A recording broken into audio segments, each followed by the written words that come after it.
This night, Vlad talks about stars that don't shine at the top, but get stuck where nobody even looks. In the snowy rubble, something's moving beneath the junk. Someone's struggling to break free. Vlad's hand shoots up from the debris, announcing he's still a star, no matter how deep he's buried. With fierce blue eyes, Vlad declares himself a star, even if he's on the lowest rung. He grips his sword, determined to shine and keep hope alive, even when everything's falling apart. Meanwhile, the village glows under a calm, starry sky, people living their normal lives, totally clueless. Vlad stares at his sword, grinning like he just got a legendary loot drop from a treasure chest. He admires, "It's so cool no matter how many times I look at it," like every kid with their first lightsaber. Suddenly, Vlad spots someone and says, "Again, I knew you'd be here. Is this guy psychic or just good at hide and seek?" Zamina crosses her arms, calling out Vlad for being distant, hinting she's the only one brave enough to say it. The blonde guy is trying to relax, but the redhead instantly calls him out, saying this is why people gossip about him. The redhead doesn't back down, making the blonde guy nervous as he asks what rumors she's talking about. The redhead straight up asks if he still hears voices when he touches random sticks, like, "Is this guy cursed or what?" She's roasting him, joking that he must have done something wild in a past life to deserve all this chaos. Suddenly, we flash back to the craziest moment. Blonde guy gets struck by black lightning. Not even Zeus could pull this off. The redhead warns him to lay low, because the new bishop is obsessed with omens, and a pro at sending people to the stake. The blonde guy freaks out, wishing he'd never heard that, but the redhead says she's really just looking out for him. She reminds him everyone saw him get zapped, and now the whole town is gossiping. What if the church comes for him? He thinks he's safe just looking at a sword, but she calls him out for being so dense and tells him to just buy it already. He objects, saying the sword is too expensive, but she roasts him again. How expensive can a back alley blacksmith really be? The blonde guy steps up confidently and says, 5 gold. That's either a great deal or he's just lost his mind. The red-haired girl looks at him like he just invented a new type of bread. "What the hell?" she says, totally shocked. She can't believe anyone would pay 5 gold for a stupid metal chunk. Turns out, 5 gold is basically a year's salary. Blondie is super smug, but now the whole town's hearing about the stupid metal chunk. These two couldn't be stealthy if they tried. Suddenly, an angry blacksmith charges out, yelling at the kids to leave, swinging a tool and acting like he's in an action movie. The girl fires back at the old man, pointing out nobody from anywhere nice would ever buy his metal lump in this sketchy alley. He's super offended, completely flustered. "Old man?" Like someone just called Gandalf a rookie. Steam practically comes out of his ears. He shouts, demanding some manners from the two troublemakers. The red-haired girl asks why he's making a sword for knights in the middle of nowhere. Maybe he's going through his midlife crisis? The old man yells his days are almost over, tells the girl to get lost, and go wash some dishes instead of bossing him around. Zamina snaps back, furious, insisting she's a grown lady and demanding respect, but someone grabs her by the hair. This is not going well. The blonde guy drags Zamina away, telling her to calm down while the old man yells. Zamina insists she didn't say anything wrong. Talk about drama. The old man grumbles about Zamina being full of venom, as they walk off into the night, still totally salty about what just went down. Snow falls as two kids huddle together under a blanket. The old man remembers giving Zamina food back in the day. Backstory alert. The old man storms off, looking determined, like a character who just realized he left his oven on. Close-up of the old man's serious face. He's deep in thought, brooding over everything that's happened so far. He notices footprints deeply pressed into the ground, realizing someone's been standing there for a long time. Something's definitely bothering him. The old man stands outside in the cold, thinking maybe he should focus more on survival than on other people's problems. Holding a sword, the old man reflects, if you dream in the slums, life only gets harder. He knows slum kids almost never escape. He decides to sell his last crafted sword to someone with a chance, not letting his work waste away. Turns out, he's basically the Gordon Ramsay of blacksmiths. A sword gleams in the light. Someone says it's just like him, sharp and impossible to ignore. The white-haired guy and his red-headed friend stroll under a cosmic sky, standing out even in chaos. This is Sora, the wealthiest city in the north, powered by the legendary Bayezid family. But every place that shines bright always hides its own shadows. Even your favorite celebrities collect a few. Deep in the slums, every dirty and foul thing ends up here, far from the glittering city lights. Inside a rowdy tavern, everyone's either yelling, drinking, or pretending they aren't eavesdropping. Suddenly, a massive man yells from the balcony about being scammed, the crowd instantly forgetting their drinks. The accused woman panics, scrambling as the angry mercenary insists her medicine is fake. He's been around the block. The shirtless guy snarls, saying it's never quiet here. A normal Tuesday if you live in Sora's slums. Spotting the candlemaker, the big guy shouts, great timing. Go get madam. Like this pub needed more drama. The blonde guy gets told he has to pay in gold coins to meet the madam, not silver. Rules are rules, apparently. He just stares back with icy blue eyes. This guy looks more annoyed than when you lose Wi-Fi mid-video.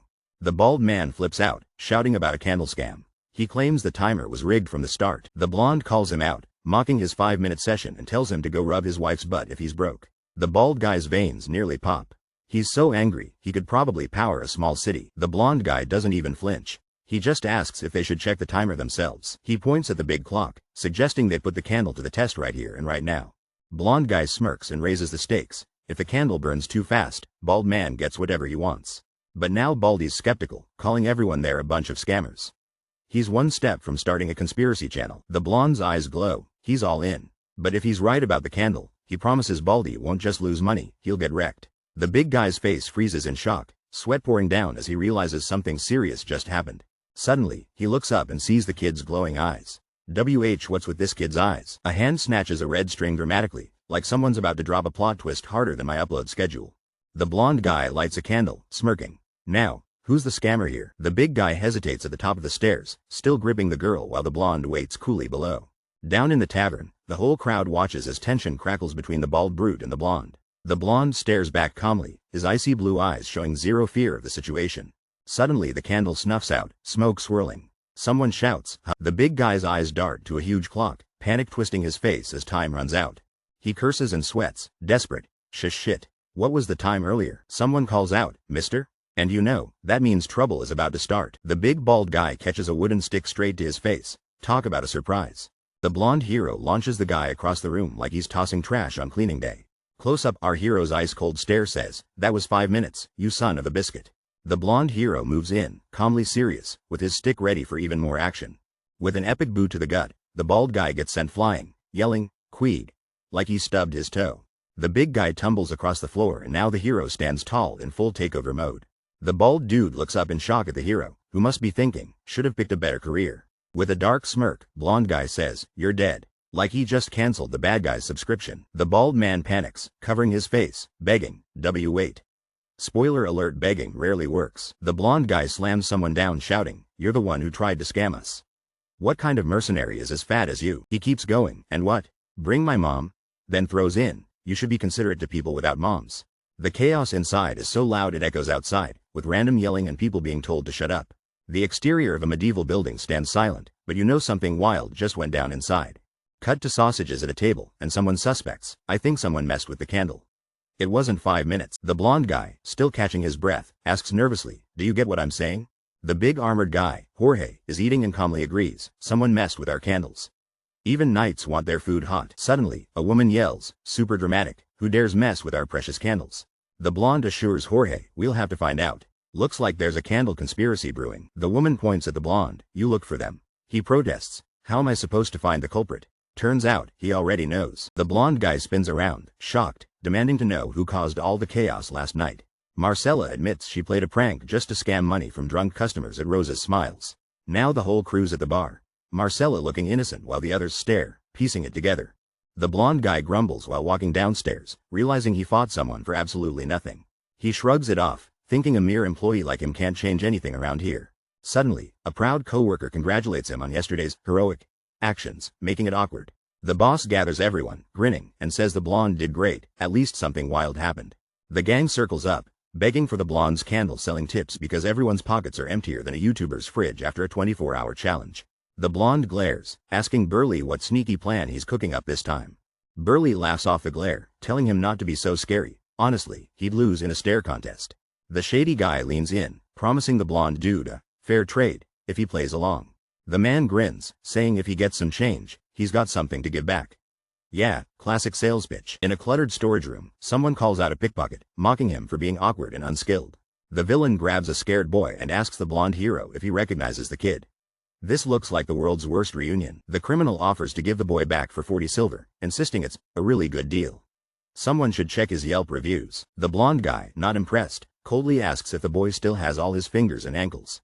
The thug assures, with a sly smile, he didn't cut anything off, he just gave the kid a light lesson. What a generous guy. The blonde hero sighs deeply, clearly annoyed, but still considering his options. Suddenly, a bag of coins flies through the air, sealing the deal. The criminal shouts, "I knew I could depend on you." The shaken kid glares and yells, "Just kill them next time instead of looking for me."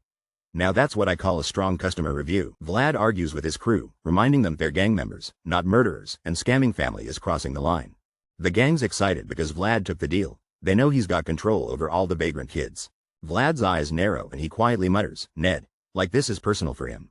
Ned, battered and scared, apologizes to Vlad, explaining he was just trying to stay safe in all the chaos. Vlad looks at Ned and asks bluntly if he's got any broken bones, showing he's tough but fair. Ned nervously tells Vlad that he doesn't have any broken bones, just a bruised ego, maybe. Vlad tells Ned to get out before he actually breaks something, so Ned learns his lesson old school style. Ned thanks Vlad and scurries off, probably hoping he never gets called into the boss's office again. Vlad sighs, saying goodbye to his 5 gold dreams, but at least he's not running a daycare for pirates.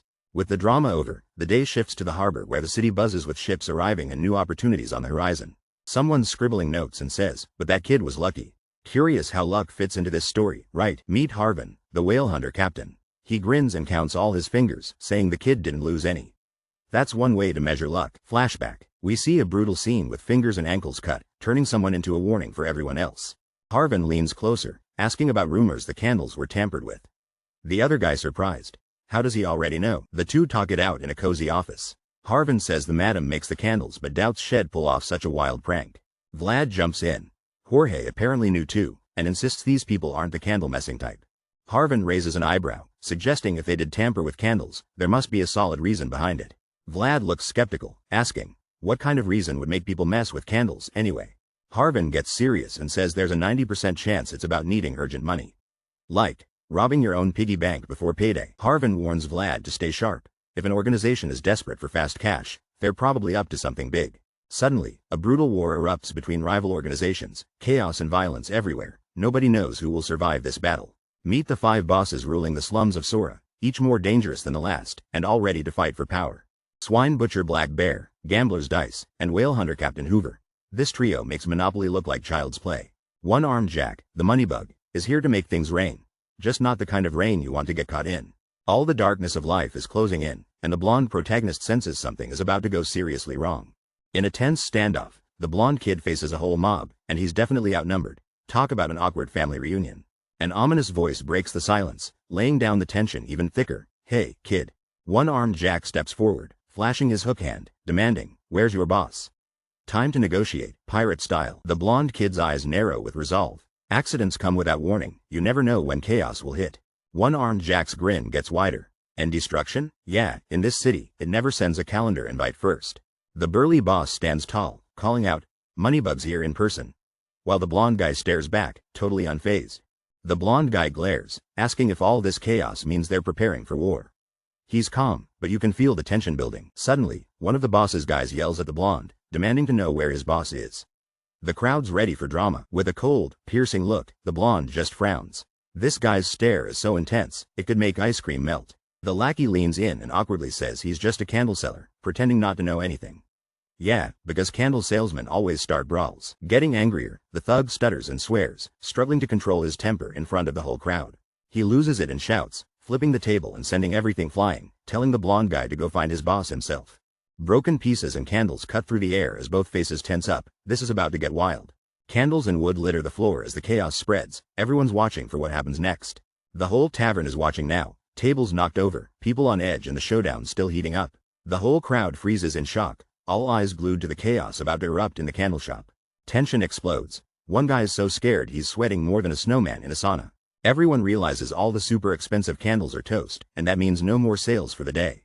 The angry guy totally loses it, clueless that his rage is about to meet a brick wall. The blonde guy kneeling asks his buddy to move his foot, but nobody can understand if he's nervous or just really bad at words. The angry dude is so confused, he stares at the blonde guy like he just ordered pineapple on pizza. Blondie glares up and tells him to get his feet away, with eyes glowing like he ordered extra drama. Angry dude repeats, "Fuck feet," but now he's gone full rage mode, face red like he just found out homework's due.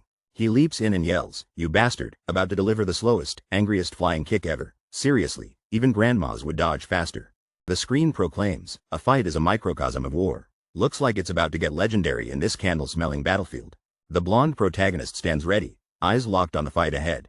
Every move on this battlefield is calculated. He charges forward, his stare cold and determined, gripping his weapon as if he's got everything under control. Suddenly, there's a clash. The dark figure strikes, but our blonde hero isn't backing down. Tension is sky high. One enemy lunges in, but the blonde guy's counterattack is so fast, it nearly sends him flying across the room. Fueled by pure determination, the protagonist prepares for his next massive strike, eyes glowing with resolve. He lands a heavy blow on his opponent, proving it's not just fists, but boldness that wins every street brawl. Take notes, folks. Onlookers gasp in shock. Nobody expected a comeback like this, and even the toughest guy in the room looks seriously impressed. As the dust settles, our protagonist's eyes glow brighter. This fight is about survival, one unchangeable alleyway rule. The winner stands tall, looking down over the defeated. In this world, you're either up high or knocked straight down. Furious thugs rush in, yelling about respect and revenge. The crowd's about to find out if our hero's luck is up. The hook-wielding man appears, stopping everyone in their tracks with just one word. Tension fills the air immediately. A group of tough-looking guys freezes, their eyes locked on the intimidating hook arm in front of them, probably rethinking their life choices. The bearded man smirks and admits, I really like this guy, showing off his hook and cracking a joke about only having one arm. The blonde guy calmly replies, I don't discriminate against the disabled, throwing out a response cooler than the other side of the pillow. The bearded man erupts with laughter, calling the blonde guy crazy. Honestly, these guys could start a sitcom with this chemistry. Suddenly, things get intense as the bearded man leans in and says, let's have a private chat later, and you just know nothing good happens in private chats. The bearded man taunts, trying to remember someone he took away, while the blonde guy roasts him back, saying they must have died early. The bearded man calls the blonde, Moneybug, and demands to know what's going on, like a boss who just found out you're late to work again. Another big guy leads a crowd, booming, if you told me you were coming, I would have grilled meat for you. Who shows up uninvited and gets barbecue offers? They decide to move the gathering upstairs, skipping the meat and asking for good liquor instead, because who needs steak when you've got drama brewing? The mysterious man promises Marcella's hospitality won't disappoint, and his rival wants a taste, so you know something wild is about to happen. The intense guy with the hook storms into the tavern, turning heads and making a serious entrance as the crowd parts. The blonde worker sighs in relief, saying he almost died. Dude's just trying to survive another crazy shift. Someone checks a drawer full of broken candles, shocked at how many have been snapped. Either the customers are rowdy or this place has bad luck. The blonde locks eyes with someone across the room and calls out, Oi, rising star, like he's announcing a boxing match. Muscles in a white shirt approaches the blonde, calling him a rising star and praising his character. Flattery can buy a lot in this tavern. The hooked guy offers the blonde a job, saying he'd love to have him once he's tired of his current gig, because who needs Indeed.com when muscle men recruit you? The blonde says he's happy where he is, listing food, pay, and naps as perks. Hook guy laughs, saying he provides all that too. Out of nowhere, the big guy flips a coin to the blonde for the candles, proving tipping culture was wild even in Fantasyland. The blonde opens his hand and finds a gold coin, eyes wide in disbelief. Sometimes, surviving chaos leads to epic payday moments. Vlad looks at a gold coin and says, this is too much, clearly surprised by what he's just received. Moneybug, with a sly grin, promises Vlad unlimited coins if he agrees to work for him. Moneybug calls out, that was delicious. We're leaving, and leads a crowd away like he's the captain of a pirate discount buffet. Vlad watches the crowd, wondering if everything went well and noticing how happy Moneybug looks. A red-haired girl stands on the balcony and calls out to Vlad, catching his attention. She lets Vlad know Jorge is calling for him and points him in the right direction. The tavern has a tense atmosphere as everyone keeps an eye on Vlad, who's now the center of attention. Vlad stands frozen, speechless, not sure what to expect next. Out of nowhere, a glimmering dagger appears, as Jorge says he wanted to give it later but has to give it now. Jorge looks serious as he tells Vlad to keep the dagger with him at all times, almost like it's a legendary coupon that never expires. I could instantly feel the tension from the mood in the room. Something was clearly about to go down. Everybody looked nervous, especially Jorge and the mysterious woman. The whole tavern seemed to be holding its breath. Turns out, Jorge and One-Armed Jack's conversation was an absolute disaster. Call it a catastrophe with a capital C. Jorge calmly tells his companion not to sell candles anymore, while the other guy has no clue what to do next. Jorge shares a tip. One-Armed Jack is recruiting people from outside. Apparently, they're ex-night mercenaries. Plot twist. The blonde guy fires back, like you? Seriously, if this was a job interview, Jorge would be sweating harder than me in math class. Jorge admits the truth. Yeah, he was a mercenary knight too. Nothing like a little team bonding over your dark pasts. One-Armed Jack isn't playing around. He leads a massive group, and you can tell they're dangerous from the glowing eyes. But even with all his men, Jack faces one problem. Former knight Jorge is not someone you want as your enemy. Jack tried to upset the balance by bringing in more swordsmen as strong as knights, but now, everything is about to get wrecked. We're at a huge disadvantage, so these guys tell the blonde hero, that's why we need you right now. The blonde hero gets serious. He's about to be given his very first mission soon.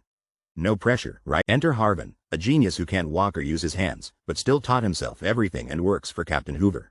Seeing Harvin crush it despite his limits, I realize hard work and learning can literally change your life.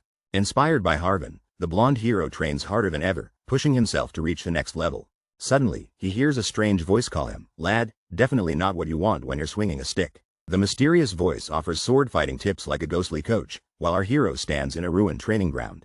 Damn it, the hero mutters, annoyed by the endless advice every time he swings. At least it's not tax tips. Flashback. 1 month ago, the hero was hit by jet black lightning, and now he hears creepy whispers whenever he grabs a sword.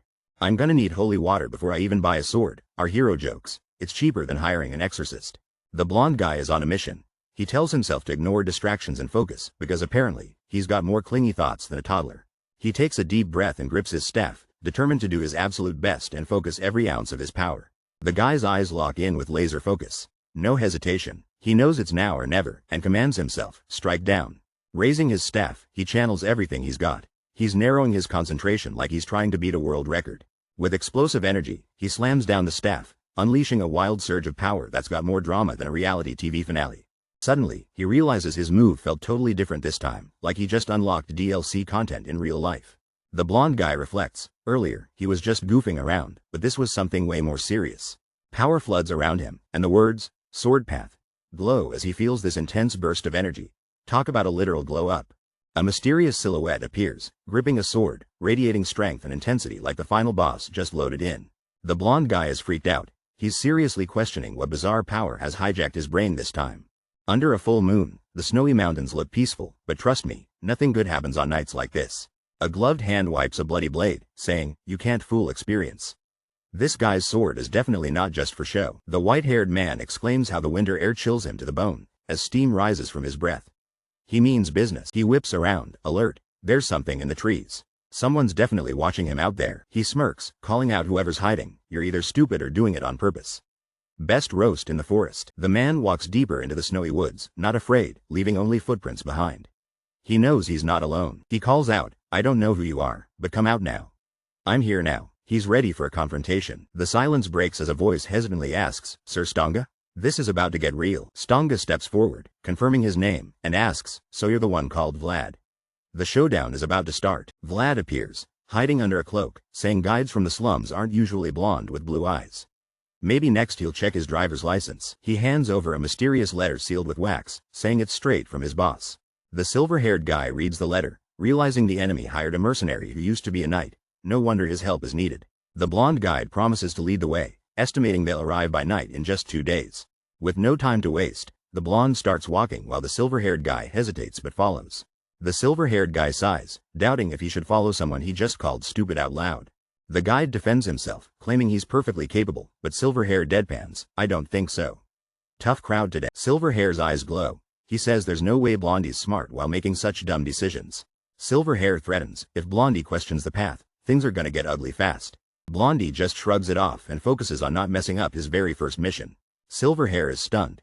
He tried to act super threatening, but Blondie doesn't even notice. It's like ignoring Wi-Fi problems. 2 cloaked men walk through snowy woods discussing someone Jorge finds special and worth nurturing.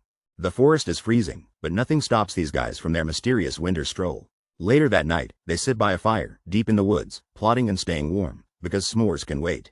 The blonde stares into the flames, lost in thought, clearly not thinking about marshmallows. The older man suddenly notices the blonde's intense gaze and looks a little flustered. The old knight asks why the blonde keeps staring, joking about being a retired knight. Apparently those are rare. The blonde admits he's never seen a retired knight up close, gets roasted for being a country bumpkin. The fire crackles as the knight asks where he's from, and the blonde answers, Dikia. The blonde grins and the older knight's shocked, as Dikia is apparently a legendary countryside. If their journey gets any more country, the next stop is a barn dance with talking chickens. The older knight warns the blonde guy not to mess up, threatening to slice him in half if he does. Stakes are already crazy high. The blonde, holding fresh jerky, says not to be so scary, joking that knight humor sounds more like a threat than a joke. The knight's mood does a total 180 when he sees the jerky, suddenly asking if there's any for him, because priorities. The blonde breaks the bad news, no extra snacks. The knight is desperate for food and looks like he might eat his own cloak. The knight awkwardly admits he's got something to eat, but it's clearly not as appetizing as that fresh jerky. The jerky is roasting over the campfire, looking absolutely mouthwatering. Honestly, even the fire wants a bite. The knight can't resist the smell. He's totally enchanted, practically drooling over how good the jerky smells. He suddenly tries to act casual, asking the blonde if there's anything he wants to know, like a medieval food for questions hotline. The knight makes an offer one answer in exchange for 1 piece of jerky. Secrets have never been so salty. The blonde guy stuffs jerky in his mouth, flexing his snack power and making that knight really work for his answers. The young guy asks the old knight how many he wants, but Stonga shuts him down with serious pride. Stonga declares that a true knight only accepts things in exchange for something valuable. The blonde reminds him he's retired, but Stonga looks ready to break his own code tonight. When asked for his name and age, Stonga grumbles and answers, but gets called a brat instead of getting respect. Dude, the blonde suddenly asks if Stonga knows how to use aura. Is he starting a video game tutorial? Stonga smirks, saying this brat's no angel, just looks like one. Parents everywhere understand that feeling. Stonga tells him not all knights can use aura, and fighting with it is a whole different beast. The blonde leans in and demands, so can you use it or not? Stonga hesitates, building the suspense. The blonde's eyes widen, intensity level maxed out. Is he worried or stunned? The blonde holds up a stash and blurts, take it all. This is like handing your lunch money to your gym teacher. Two determined faces lock eyes. Tension is so thick you could cut it with a butter knife. The white-haired knight sets the rule, only take what you can give back. But sometimes this knight just does whatever he wants, especially when all he's eaten is jerky. The blonde kid's eyes light up, asking if he can really see the big secret. The knight draws his sword, the atmosphere amps up to 100. The knight gives the blonde kid a sly wink, like sharing a cheat code. The blonde kid is totally confused. Why is the knight closing his left eye? The knight stands in water, steel raised, channeling his inner champion, ready to reveal his power. Watch carefully, kid, the knight says, glowing with so much energy he could light up a disco. Blue energy bursts from the sword. The knight declares, this is the true essence of knighthood. The mysterious knight charges up with a blast of blue energy, eyes glowing with insane power. He shouts, aura, as he slashes forward, unleashing a surge of blue light from his sword. Elsewhere, two cloaked figures sneak through a sketchy alley, grumbling about looking like hobos. The white-haired knight complains about his pride, wishing he didn't have to crawl through holes like a raccoon. The blonde escort explains they have to go in secret, promising a bath at the end of this wild mission. As they walk, the knight feels uneasy, wondering why the knight is so silent. The knight stares at the blonde, suspicious. Is this place always creepy? The blonde's nervous answer is, no. Suddenly, they stumble onto a battlefield of unconscious soldiers. Unless this is a themed sleepover, things look bad. The knight whispers, let's split. I'll reveal a hidden back door. Only insiders know. The blonde asks, what about you? The knight boldly says he'll distract them at the main gate. The squad splits up, danger waiting for them both. The front door is a mess, covered in marks and definitely not inviting. Something big just went down here, and it wasn't a party. The blonde hero is panting, sweating, and looking like he just ran a marathon he didn't sign up for. Tables are smashed, food is everywhere. The hero stands in the chaos, wondering if he's about to get charged for damages. A mysterious voice congratulates the hero for getting inside safely, because who knew surviving a lobby could be this intense? A tough-looking man with bandages explains a money leech attacked first. Apparently, villains in this world don't just steal your wallet, they steal your peace of mind. The blonde hero asks if the big guy is okay, probably because a nap wouldn't fix wounds like that. The bandaged man admits he hasn't faced a real fighter in ages, and it shows. Maybe next time, he should stick to chess. But seriously, the man leans in and asks if the hero brought him, like we're about to start a secret boss raid. The hero explains he gave directions to the backup guy. Since the main gate was being watched, you gotta love a sneaky entrance. The bearded leader clenches his fist, declaring they'll take down the money leech tomorrow. Time for a showdown bigger than my last bank statement. The bearded man anxiously asks if everything is alright, seriously hoping nothing went wrong this time. The blonde guy nods, relaxing everyone by saying things are fine, and even adds the mystery person seems pretty cool. They chat about Stanga's personality, wondering if he's lost weight, because hey, self-care is important, even for tough guys. The blonde confidently declares Stanga is a knight who can use aura, hyping up that tomorrow will bring big victories. The bearded guy looks stunned, like he just realized he left his phone in the fridge. The blonde suddenly senses someone approaching, turning with a sly smirk and saying the wait is over. The bearded man demands the truth about the aura, staring at Vlad like he's about to reveal a hidden camera prank. Gripping his sword, the bearded guy warns everyone to get behind him. Now things are about to get real. He insists with tension that Stanga doesn't even know how to use aura, and now he's ready for anything. The blonde's eyes light up with blue energy, but confusion hits as a dark figure appears, and things get seriously mysterious. A mysterious swordsman stands in the shadows, looking fierce and ready for action, his blade dripping with tension and, mystery. Jorge and his burly companion realize they've journeyed far for answers, and things are about to get even crazier. The swordsman steps forward, a wicked grin on his face. Long time no see, Jorge. You know this is about to explode. Cleaning his blade, the swordsman taunts, can't fool your age. Guess the winter wind got to your bones, huh? Cold words for a cold night. The silver-haired swordsman glares back, determination in his eyes, plotting his next devastating move. As snow covers the ground, a defeated hand reaches up, and our mysterious swordsman turns away, barely breaking a sweat. Looking down at the fallen foe, the swordsman wonders, are you just a fool, or was this on purpose? Maybe he confused swords with toothpicks. The battle gets intense as more fighters rush in, but our main guy never looks worried, just annoyed. Like he's waiting for a pizza delivery. Face to face, Jorge and the swordsman confront each other. "You've changed quite a lot. Why come looking now of all times?" Jorge gazes at a marble tomb, revealing, Count Gaidar has passed away. Suddenly, everything starts making sense. Something big is about to be revealed, but nobody knows yet. A mysterious drink gets poured, and secrets are about to spill too. Tension explodes as two battered faces lock eyes. These guys look like they're about to start a rock band, or a brawl. The gloved hand, smeared with blood, lifts the glowing drink with purpose. This toast has serious consequences behind it. The white-haired warrior raises his glass high and mocks, "Cheers to the pitiful Count Gaidar."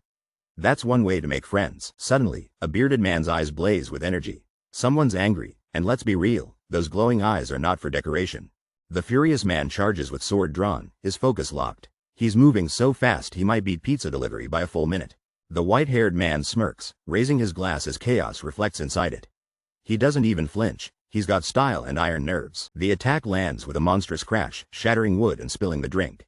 Someone's cleaning up after this, but not for free. Faces twist in shock and panic as chaos erupts. Even the bystanders look like they just realized finals start tomorrow. The white-haired man walks away, leaving the other battered man behind. "Cheers to the new Count Gaidar, Sigmund." Power just changed hand. The bearded warrior explodes with rage, shouting Godin. As he launches himself straight into an epic sword fight, swords crash and blue energy crackles as the bearded man slams into his white-haired rival with everything he's got. Both men are locked in a fierce struggle, blades clashing inches from their faces, refusing to give ground.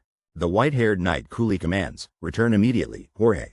This is Count Sigmund's first order. That sounds like an HR meeting gone wrong. The bearded man roars back, "Sigmund is not my lord." Clearly not a fan of authority, or maybe just Mondays. Still grappling, the bearded knight admits, "The Count doesn't expect you to return obediently either," never breaking eye contact. With intensity in his eyes, the white-haired knight counters, nor does he hope for that to happen. This fight is all personal. Suddenly the room erupts with magic blows, scattered items and energy flying as the clash escalates to the next level. Both warriors unleash a flurry of moves, each countering and attacking, the floor shaking beneath their feet. In a burst of energy, they leap apart, both landing hard but still glaring, not ready to give up this brutal duel. Marcella gets warned. It's way too dangerous here, so they make a quick run for it. As Marcella and the blonde guy escape, a massive brute tries to block their path, but they barely slip through. Everyone downstairs hears the chaos. Someone yells for Vlad, demanding to know what's happening up on the balcony. The blonde shouts to Burley, telling him to round up everyone fast because Jorge is causing serious problems. Suddenly, the blonde guy and the powerful brute crash straight through the floor in a dramatic battle. Marcella looks down, realizing things just went from bad to even worse, with the brute hitting the ground hard. Out of the rubble and smoke, a mysterious white-haired warrior lands like a superhero at a rock concert. That white-haired warrior, Jorge, glares with glowing eyes and says someone is as clueless as ever, seriously spooky energy. Pieces of the building explode everywhere, sending everyone scrambling for cover like when mom turns on the lights too early.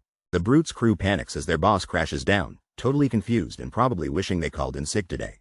The bearded man gasps and coughs, struggling to catch his breath after being knocked down hard. Onlookers stare as the man with white hair towers above the chaos, clutching a blood-stained sword.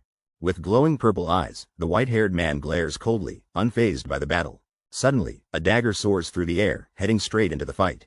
The white-haired swordsman swiftly parries the incoming dagger, dodging danger at the last second. The blonde fighter leaps into action, clashing swords with the white-haired warrior in a flash of motion. Their duel heats up as their eyes lock, blue versus purple, neither willing to back down. The white-haired man charges forward, letting nothing stop his furious assault. He moves like he skipped leg day, but for running. The blonde fighter screams, "Jorge, get out of the way." As things spiral out of control, battered and bruised, Jorge struggles to his hands and knees, fighting to get back up. The white-haired knight clashes with a fierce, bandaged warrior, sending shockwaves through the ground and lighting up the whole street. The bandaged warrior crashes down, steadying himself with a hand and refusing to back down for even a second. Both fighters rise in a cloud of dust, their muscles tense, each waiting for the other to make a move. The white-haired knight asks, "Why didn't you just follow orders that day?" You can feel the tension in his voice. The bandaged warrior glares, "I'm a human being. I don't follow dogshit orders like that. Someone's not reading the employee handbook." The knight replies coldly, "No. You're a knight," making it clear this isn't about humanity, it's about duty. Bandaged warrior's rage fills his face, ready for a fight, defiant and absolutely not in the mood to surrender. Suddenly, two allies step behind the bandaged warrior, backing him up and ready to face the knight together. The knight's determined eyes glow with resolve, not letting any emotion break his icy stare. As the knights regroup in the moonlight, the white-haired leader says, "The night has dragged on for too long. What is this, my math homework? The silver-haired warrior looks tired and worn out, his eyes closed and scars across his face. He whispers, now, I just want to rest, and you can feel his exhaustion like it's Monday morning. Suddenly, a blonde hero sprints down a corridor, determination burning in his bright blue eyes as he races against time. The silver-haired man lifts a massive glowing sword high, his power lighting up the darkness around him. The blonde hero shouts, and no, as fear and desperation take over, scrambling to reach the swordsman. Don't do it, the hero screams at the top of his lungs, looking like someone just took the last slice of pizza. A group of stunned onlookers watches the scene unfold, speechless and motionless in the eerie light. A strong, bearded prisoner stares intensely, energy bands wrapped tight around his chest and arms. The silver-haired warrior's eyes glow, determination blazing as mystical energy swirls around his wounds. In a flash, arcs of blinding magic explode everywhere, the silver-haired man launching himself into the fray. The blonde hero throws up his arm, blue light bursting around him as he braces for something insane. Energy surges everywhere, buildings shatter, light explodes, and it looks like a superhero's worst Monday ever. The hero slumps alone in the smoky debris, groaning in pain like he just survived a dodgeball tournament in gym class. Wiping his face, the blonde guy asks, what on earth just? He's more confused than me at a math test. He turns around and sees a whole room full of fallen bodies. This is bad, and he knows it's not a surprise party. His eyes widen in shock as he tries to figure out what monster-level power just hit everyone. Suddenly, a new figure steps in, leaving our hero kneeling on the floor, jaw dropped and tense. The camera drops to a bloodied mouth. Someone's definitely not getting dessert after this. Gasping, the blonde hero yells, Jorg, like he's about to drop the most dramatic plot twist ever. Close-up shot of his determined, glowing blue eyes. Nobody's blinking till we see what magic comes next. The boy remembers how the strongest man he knew was the first to help him and treat him like he mattered. But now, under moonlight, this same man is cold and terrifying, holding someone's head in the shadows. The terror floods the boy's vision, his whole world shattering before his eyes. Plot twist harder than finals week. He grabs a sword, channeling all his anger and pain, and lets out a fierce battle cry. The boy swings the blade, determined to stop the nightmare, yelling at the top of his lungs. Swords clash, filling the air with pure chaos as both of them unleash their power. The older man suddenly smirks, asking with surprise, sword path? Like he just found out the boy can do calculus. Furious, the boy glares and retorts, how does a gutter kid know the sword path? Showing he's got more fight than they expected. The older man's eyes narrow as he simply says, impressive, giving the boy just a sliver of respect. Roaring with all his strength, the boy attacks again, screaming, D. Driven by heartbreak and rage, the blonde kid charges up and unleashes a massive, glowing attack that lights up the whole screen. He bursts forward, aiming directly at the man in a dark cloak. No one's holding back here. The cloaked man dodges with insane speed, flipping down the hall like he's done this his whole life. He stands up, dusts himself off, and stares with blood dripping down his face, like he just brushed off a nap. The man thinks, this blonde kid just dodged by instinct. He was literally born with cheat codes. Breathe, lad, don't lose it. The kid's on the ground, barely holding himself together after that attack. The cloaked man admires the kid's talent, thinking it would be a waste to end his journey now. Their swords clash face to face. The man realizes if the kid returns, he'll just be stronger next time. Watching over new talent is the best part of this guy's job. Beats filling out paperwork, right? The knight sets the record straight. Hey, you. Only fair pay for a knight. No coupons accepted. The blonde guy is stunned, looking up with dirt and sweat on his face, whispering, what? He declares, my name isn't Stonga, and I'm not 42. As he hands something back, setting the record straight, the mysterious white-haired man, battered but intense, decides firmly, however, I will take this. Standing tall and victorious, the white-haired man says it's his right as the winner, intimidating the blonde. Their eyes lock with burning rage. Blonde guy grits out, I'll kill you, while the white-haired man stares him down. The white-haired victor stands calm and collected, barely acknowledging the threat, looking a little like he's heard it all before. The winner warns, with your life as it is right now, don't even think of asking for a second price for the beef jerky. The blonde guy clenches his teeth so hard he could chew through a phone book, if only people still used those. Driven by fury, the blonde roars, I will freaking kill you. Godin.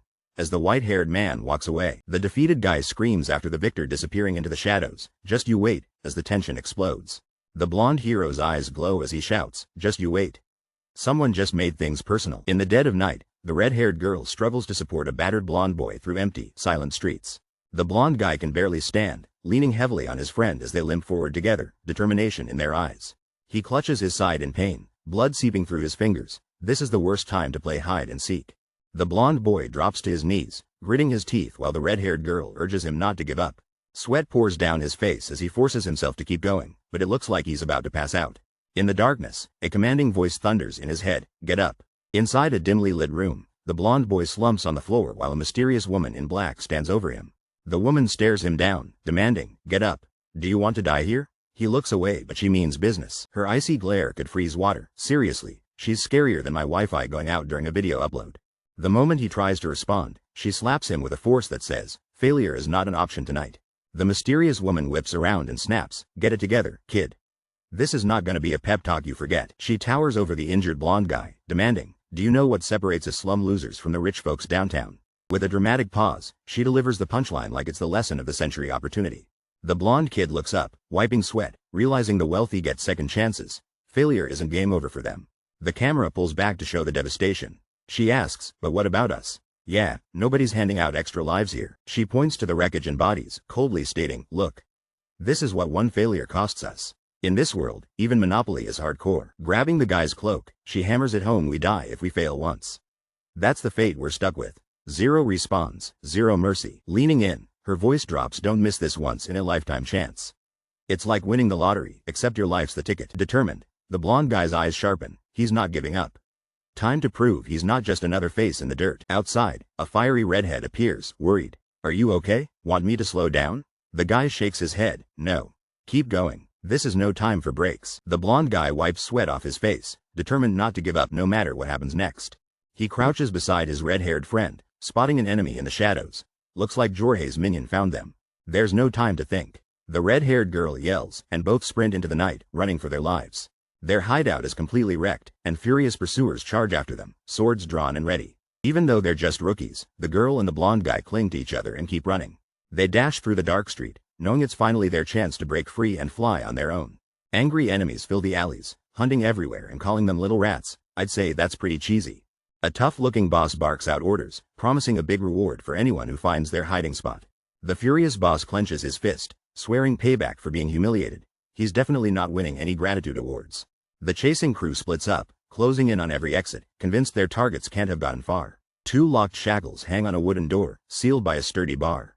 Something intense is about to happen behind these doors. The bar has something crumpled and strange wedged onto it. Someone is definitely trying to break out, or break in. A determined silver-haired guy faces off with a red-haired girl, gripping a dagger. The tension is absolutely wild. He's sweating and thinking, "We won't be able to escape at this rate." Time is clearly running out for these two. He turns to the girl, saying, "Zamina, you go back once things get quieter." Zamina looks totally shocked and worried. The guy insists, "I need to get out of here somehow." They're close. It's too dangerous for us to move together. The stakes just keep climbing. Zamina shouts, "No, I want to stay with you." She's not letting him out of her sight, and honestly, who would in this situation? Zamina brings up a promise. "You promised Marcella. Get me somewhere safe and leave." He reminds her, "Go to the convent before sunrise." She yells back, "Or to Harvin. I said I don't want to." This is starting to sound like my last argument over pizza toppings. The guy loses his cool. "Jesus. You really don't listen. You idiot. Does it look like I can protect you right now?" Talk about high-stress friendships. The girl with fiery red hair looks frustrated and holds back tears, her mind racing with doubt and worry. Suddenly, a blonde stranger appears and demands, "Who goes there?" As tension spikes in the air, the red-haired girl lunges for a knife, her hand shaking as she grabs it for protection. The door creaks open and a shadowy old man strolls in, carrying a lantern and looking confused. The old man squints at them and says, "You guys," like he just walked into a surprise party he didn't ask for. The girl points her knife at the old man and shouts, "Why are you here?" Her voice is panicked and sharp. The old man raises an eyebrow and grumbles, "What's up with you? You're the one that's intruding in my house." She yells louder. "I said, don't move. I am really gonna stab you." The situation gets crazier by the second. Everyone stares each other down, making it feel more intense than family game night at the Beast House. The old man relents, saying, "I get it. Put down the weapon." He tries to calm her, seeing she's desperate, not dangerous. Tension rises as the red-haired girl grits her teeth, determination written all over her face. She looks ready to risk it all. Slamming down her demand, Zamina points a knife and yells, "Give me the sword." Her desperation just shook the whole room. The old man spins around, stunned and confused, blurting out, "What?" He definitely wasn't ready for this late-night drama. Zamina insists the sword isn't safe outside the city, her words flying as fast as the tension building between everyone in the room. With a glare, Zamina faces off, one hand holding a knife, the other demanding the sword. She's not bluffing and everyone knows it. A blonde boy tries to calm her down. "Zamina, put it down." She shouts back, doubling down, "Bring the sword. Family dinners be wild." The old man takes a step back and thinks, this is what life in the slums does. People will fight for what they need just to survive. He reflects, his eyes serious. I was the same too. The cycle of survival hits home for him in this moment. Zamina's face hardens, determination blazing as he thinks, I guess it's her turn now. This is survival mode, Mr. Beast level. The old man looks down, voice heavy, and says, that's sad. Even the toughest know this game of survival takes its toll. Zamina looks absolutely furious, eyes blazing like she's about to launch a major challenge of her own. Someone grips a knife while a shriek rings out. The tension in the air is thicker than my last attempt at slime. The blonde guy yells out Zamina, and stretches his arm, desperate to stop what's about to go down. The old man narrows his eyes, watching everything with a face so intense, you know he's seen things. Zamina swings the knife in a dramatic pose, her determination turning this into the world's wildest reality show. Zamina clutches chopped off locks of her own red hair, vowing to make things right no matter what. Tears streaming down, Zamina pleads for someone to deliver the sword to Vlad, making this feel like a fantasy version of DoorDash. The older man stands by, holding his lantern as Zamina's red hair drops around her feet like she just lost a bizarre bet. The old man silently watches, his expression unreadable, but you know he's probably judging everyone harder than a TikTok comment section. The blonde guy stands, knife in hand, as the old man asks if he's leaving. Looks like this adventure is about to take a big turn. The blonde kid just said yes, but you can see the determination in his eyes is next level. The old man reflects on his life, realizing there's something he always wanted but could never achieve, no matter how hard he tried.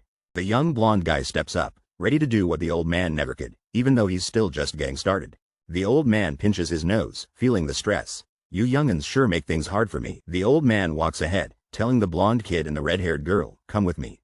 Spoiler, they're not going to Disneyland. Wheels creak on a cart in the cold night, someone's feet barely keeping up in the snow. The snowy town looks so cold, but the group pushes the cart determinedly toward their goal. The red-haired girl complains the cart smells, but the old man insists, keep pushing. This is the only way. Suddenly, someone shouts, old man, and the old man whirls around looking totally busted. Three tough-looking guys stop the cart crew, asking, what are you doing out here so late? Like they're snow police or something. The old man is furious, realizing a group he hates has shown up again. He knows trouble is about to start tonight. A young man catches him in the act, asking why anyone would take out the trash so late in the freezing night. The old man explodes, blaming the young man's group for blocking alleys and filling up his smithy with garbage. The young man, clearly annoyed, mutters about the old man's intense personality, wishing he was less dramatic. Suddenly, a mysterious hooded figure appears beside the trash. Someone asks, who's that? Thought you worked solo? The old man shouts he paid the stranger in bread because he was too tired to do all this himself, unless the young man wants the job. The young man says the old man can go, since he's the only blacksmith in town, but he needs to figure out who this hooded person is.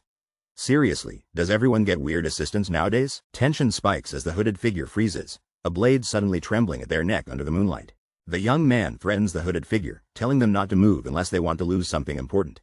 The sword comes down fast, ripping the hood, as everyone braces to see who's lurking under the disguise. The dark-haired guy raises his sword with serious intent while the white-haired man looks genuinely terrified by what's coming next.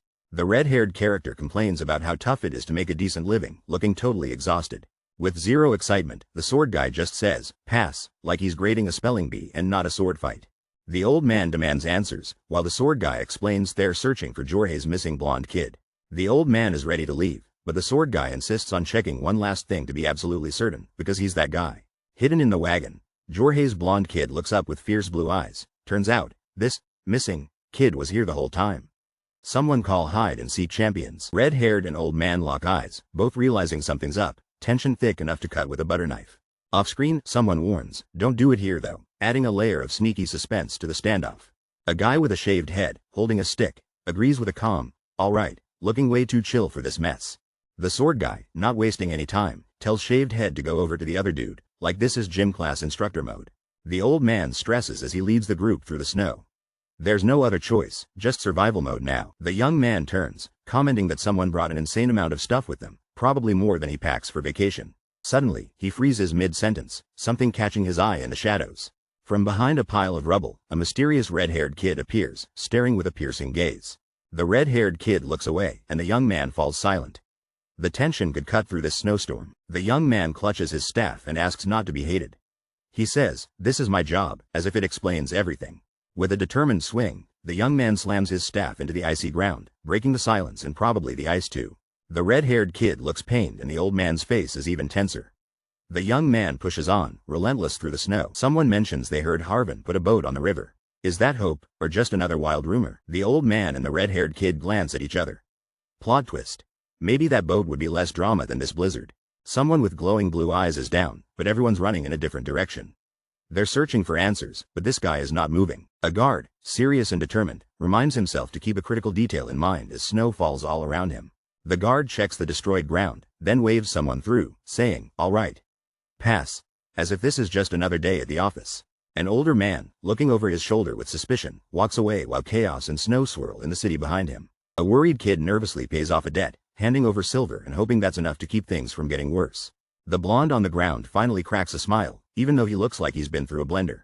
Otar stands tall and proud as gratitude comes his way, while a hooded figure pushes a cart away into the darkness. Two tiny figures slip quietly out the imposing gate, barely a blip against the massive city walls and falling snow. The old man and the redhead reach the exit and sigh in relief. Apparently, even their trash needs an epic journey to get out.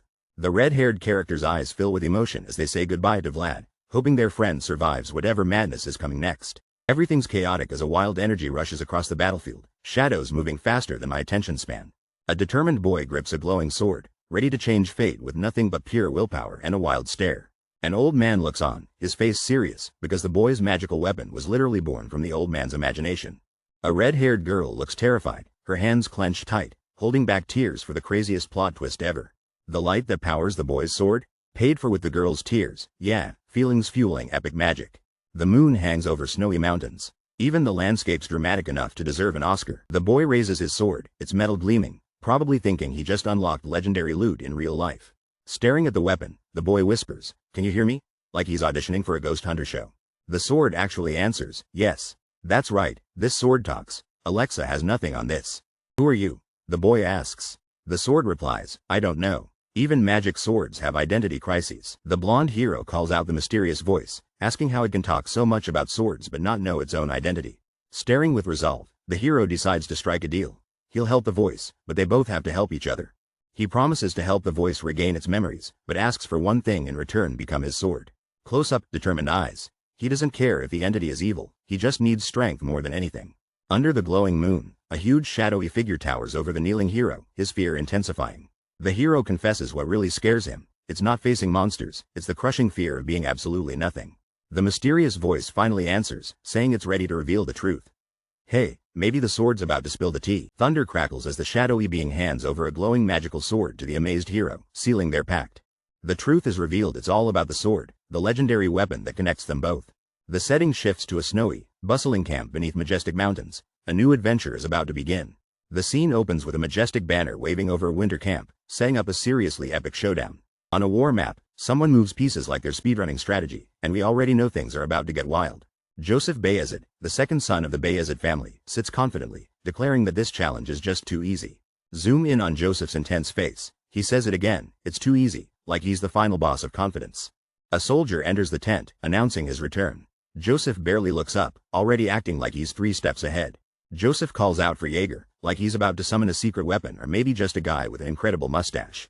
Jaeger appears, intimidating and all business, rocking an eye patch and ready for action. Jaeger notices Joseph seems off and asks if something's bothering him, totally missing that Joseph's just bored by how easy life is.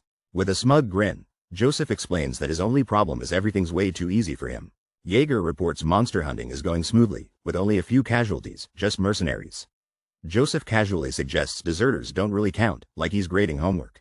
The strategist worries everyone will question his leadership if there's a single mistake or traitor under his command. He knows his father and the vassals are always involved, so they're not the real problems. But Rudiger, his older half-brother, lurks in the shadows, always complicating things. Meanwhile, the bearded swordsman looks like he's debating if he wants coffee or to start a sword fight. The strategist realizes if he doesn't become the next count, their legacy will fall. Rudiger is just waiting for his moment. The Bayezid family's banner waves over a field of broken weapons, proof their history is more dramatic than reality shows. He admits he's short on swordsmen, but at least he's got Jaeger, premium bodyguard, not available at Walmart. Jaeger steps up, ready to report some serious news to the young master at his crowded desk. Jaeger reveals there's one very suspicious soldier, and the strategist instantly suspects a spy from Rudiger. Jaeger clarifies, this guy is weird for reasons you won't believe, and insists his boss see him personally. Something attacked these monsters with an insane amount of power, leaving nasty slashes everywhere. The dark-haired guy takes a whiff, looking disgusted. He just says, how dreadful, like he smelled weak old gym socks. He points out that the cuts look like sloppy work from someone just learning how to use a sword. Rookie vibes. The guy with the eye patch asks him to check more of the hanging monsters. This feels like a really intense episode of Monster CSI. The fancy dude keeps walking and says the next group looks just as bad. This investigation is giving him no hope. He sighs and realizes every monster here was taken out the same way. Seriously, it's like a failed group art project. Suddenly, he finds one monster that stands out with cleaner cuts. This one's a bit better, he admits, eyes narrowing. But as he inspects, he realizes, wait, the sword marks look similar but something feels off. Did someone switch things up? He turns to his companion and says, Jaeger, don't tell me all of this was done by one person. If so, that's the worst overachiever ever. Zooming out, he sees dozens of bodies lined up. All of these, by one person? Someone really needs a new hobby. The eye patch guy reports, that's correct, young master. Those are the ones that came in yesterday. The young master, nervous and wiping his face, realizes, and the ones you saw were done a month ago. Doubt sets in as the young master stares at a wounded monster, thinking, impossible. In just a month, with tension in the air, the young master's eyes narrow as he demands, who is it? We zoom out to a winter forest, the snow making everything look sharp and dangerous, nature's way of telling everyone, dress warmly. Chaos erupts as green monsters get attacked, the battlefield painted with desperation and wild energy. Warriors charge in the snow, swinging their weapons as enemies fall left and right. The action is non-stop. The squad leader yells, tighten the formation, so that they can't escape. Everyone pushes in for the win. A grinning guy plants his spear, declaring, I can finally see the end, standing victorious over a fallen foe. With a crazed grin, he shouts, all right, let's get the rest of them. Someone give this guy a decaf. The warriors rally together, desperate but determined as they spot something terrifying heading their way. A monstrous giant, eyes glowing red, towers behind one lone fighter, club raised high and ready to strike. The monster swings its weapon, the force tearing through the cold air and sending everyone into a panic. An epic clash erupts as a shockwave blasts the fighter's back, making everyone question their life choices. The giant smashes down with its club, sending one brave soldier flying and scattering the others in chaos. Two swordsmen pause, sweating and nervous, gripping their weapons tightly as the monster gets even closer. The monster unleashes a deafening roar, mouth wide open, its fangs making even your grandma want to run. The giant thunders forward with heavy steps, warriors scrambling as one shouts, H-huh? The beast grabs a fighter midair, launching him aside as the whole battlefield turns into total mayhem. Desperate soldiers scream, this is crazy. Where did that one come from? It broke through Group 5. Get back. A group of adventurers are freezing in the snow, staring up at a stern knight on horseback, looking like they've just met their boss at work. The knight yells at the group, demanding they charge forward, pretty much threatening to dock their pay unless they move. The adventurers snap back, not having signed up for hobgoblins and definitely not getting paid enough, telling the knight he should fight himself. The knight loses it, throws insults, and goes for his sword, like he's about to give everyone a lesson in medieval management. He charges dramatically on his horse, knocking an unlucky guy aside. Turns out, this is the worst bring your boss to work day ever. Suddenly, the biggest, angriest hobgoblin appears, and he is absolutely not here for a casual conversation. The knight's confidence melts faster than my ice cream on a summer day as he realizes this was not in the job description. Our mighty knight, now less mighty, groans on horseback, seriously reconsidering his career choices. Footsteps crunch in the snow, building tension for whoever is brave, or foolish, enough to approach next. A mysterious blonde with a sword prepares to join the fray, and you know it's serious when someone brings anime hair to a fight. Out of nowhere, a monster appears in the snowy forest and everyone panics as Rimmen steps forward, ready to fight. Rimmen reveals himself as the praying Rimmen, and the whole squad is hyped for what's about to happen. With a fierce look in his eyes, Rimmen says he'll take on the beast alone, no backup necessary. Rimmen launches himself at the monster, sprinting faster than my upload speed during a power outage. The creature growls, confused by Rimmen's bold move, but ready to swing back hard. Determined, Rimmen rushes in with laser focus, aiming for the perfect strike while the crowd holds its breath. In one swift motion, Rimmen delivers a clean hit, his blade cutting through the monster's tough skin. The strike lands, barely. Rimmen realizes the wound isn't deep enough to finish the fight. Suddenly, the monster retaliates with a wild swing, and Rimmen narrowly dodges its monstrous fist. Locking eyes with his opponent, Rimmen ducks under the next attack and searches for his next opening. The blonde hero dodges a massive swing from a monstrous opponent, barely escaping getting smashed into the snow. Sliding across the icy ground, our hero steadies himself, gripping his weapon and getting ready for another round. He grits his teeth in frustration, realizing he failed again and shouts, damn it. I failed again. Taunted by a mysterious voice, the hero hears, you'd be considered a genius if you could do it immediately. But you're not, yet. Sword in hand, the hero boldly claims, I'm just taking the long route, as the monster charges in like it's Black Friday at a mall. The monster roars furiously, swinging its club, looking ready to turn our hero into a pancake. The intense moment freezes as hero and monster face off, both locked in a battle of wills and muscle. The hero barely dodges another furious attack, the monster hollering so loud it could wake a sleeping grandma. Cool and focused, the hero locks eyes with the incoming attack, determined not to flinch this time. The monster's face twists in rage, realizing this human isn't backing down or cracking under pressure. The giant monster swings down, but the blonde hero dodges just in time. That's not bad, but this isn't dodgeball. The monster slams its fists into the ground, shaking the earth like it's smashing a watermelon. The dust settles and the monster's red eyes glare out, looking even angrier than before. The ground crackles under the monster's weight, showing just how strong this dude is. The hero whispers, this time, ill definitely. You just know something epic is coming. Close-up of the monster's crazed face, ready to tear things apart with those teeth. The hero's sword glows blue and he shouts, cut it. Time for this monster to meet his barber. The monster looks nervous now, maybe realizing he picked the wrong hero to mess with tonight. The hero's eyes light up as he focuses, calling out, Rimmon. A mysterious figure orders, Jaeger, investigate that person right this moment. The plot just thickens. The eyepatch knight bows and replies, yes, young master, looking super serious like he's about to announce free cookies. The young master stares forward, totally confused, thinking, this really doesn't make any sense. Watching a prisoner with sloppy sword swings, the young master wonders how this guy mastered sword skills in just a month. The young master's grin creeps in, ready for something wild to happen. Out of nowhere, a white-haired warrior unleashes a flawless attack, taking down the monster with pure skill and speed. The white-haired prodigy's eyes glow as someone whispers in awe, he's a genius. Snow covers the ground as scavengers complain, it's all just trash here, while hobgoblin bodies litter the battlefield. One over-the-top teammate cheers, Captain, you did great this time too, like he's just seen someone win a game show. The white-haired captain keeps it cool, telling everyone to quit chatting and load up his hard-earned trophies. The mustached teammate laughs, who would dare touch what's yours anyway, Captain? Even hobgoblins know not to mess with him. The older man tries to recruit the blonde swordsman for more work, hoping for a powerful partnership in the snowy wilderness.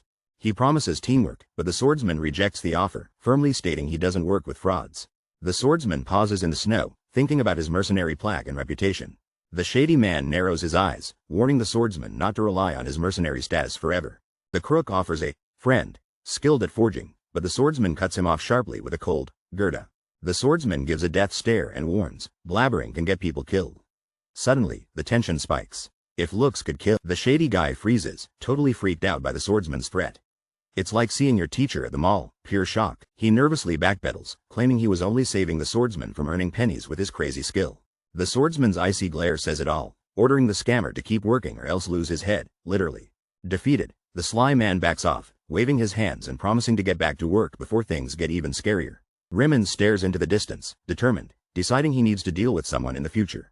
He turns away from the snowy battlefield, leaving workers to deal with the aftermath as he heads toward the forest. Two guys notice Rimmon walking off, wondering if he's going to pray again. Looks like he's got a reputation. Alone in the woods, Rimmon kneels with his sword, deep in thought and locked in a dramatic pose. Someone's watching and totally fangirling over Rimmon, convinced he's way cooler, and probably a secret noble.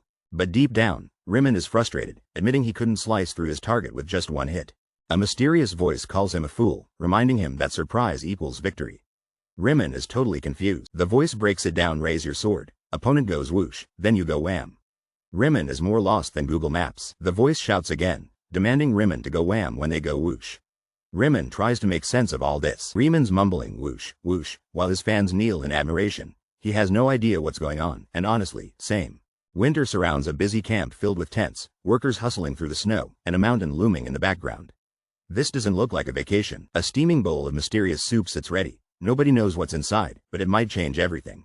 Rimmon stares at his food in total confusion, wondering if the meat is even safe to eat. Another worker shrugs and says, it's free, so who cares? But this doesn't make Rimmon feel better about the soup.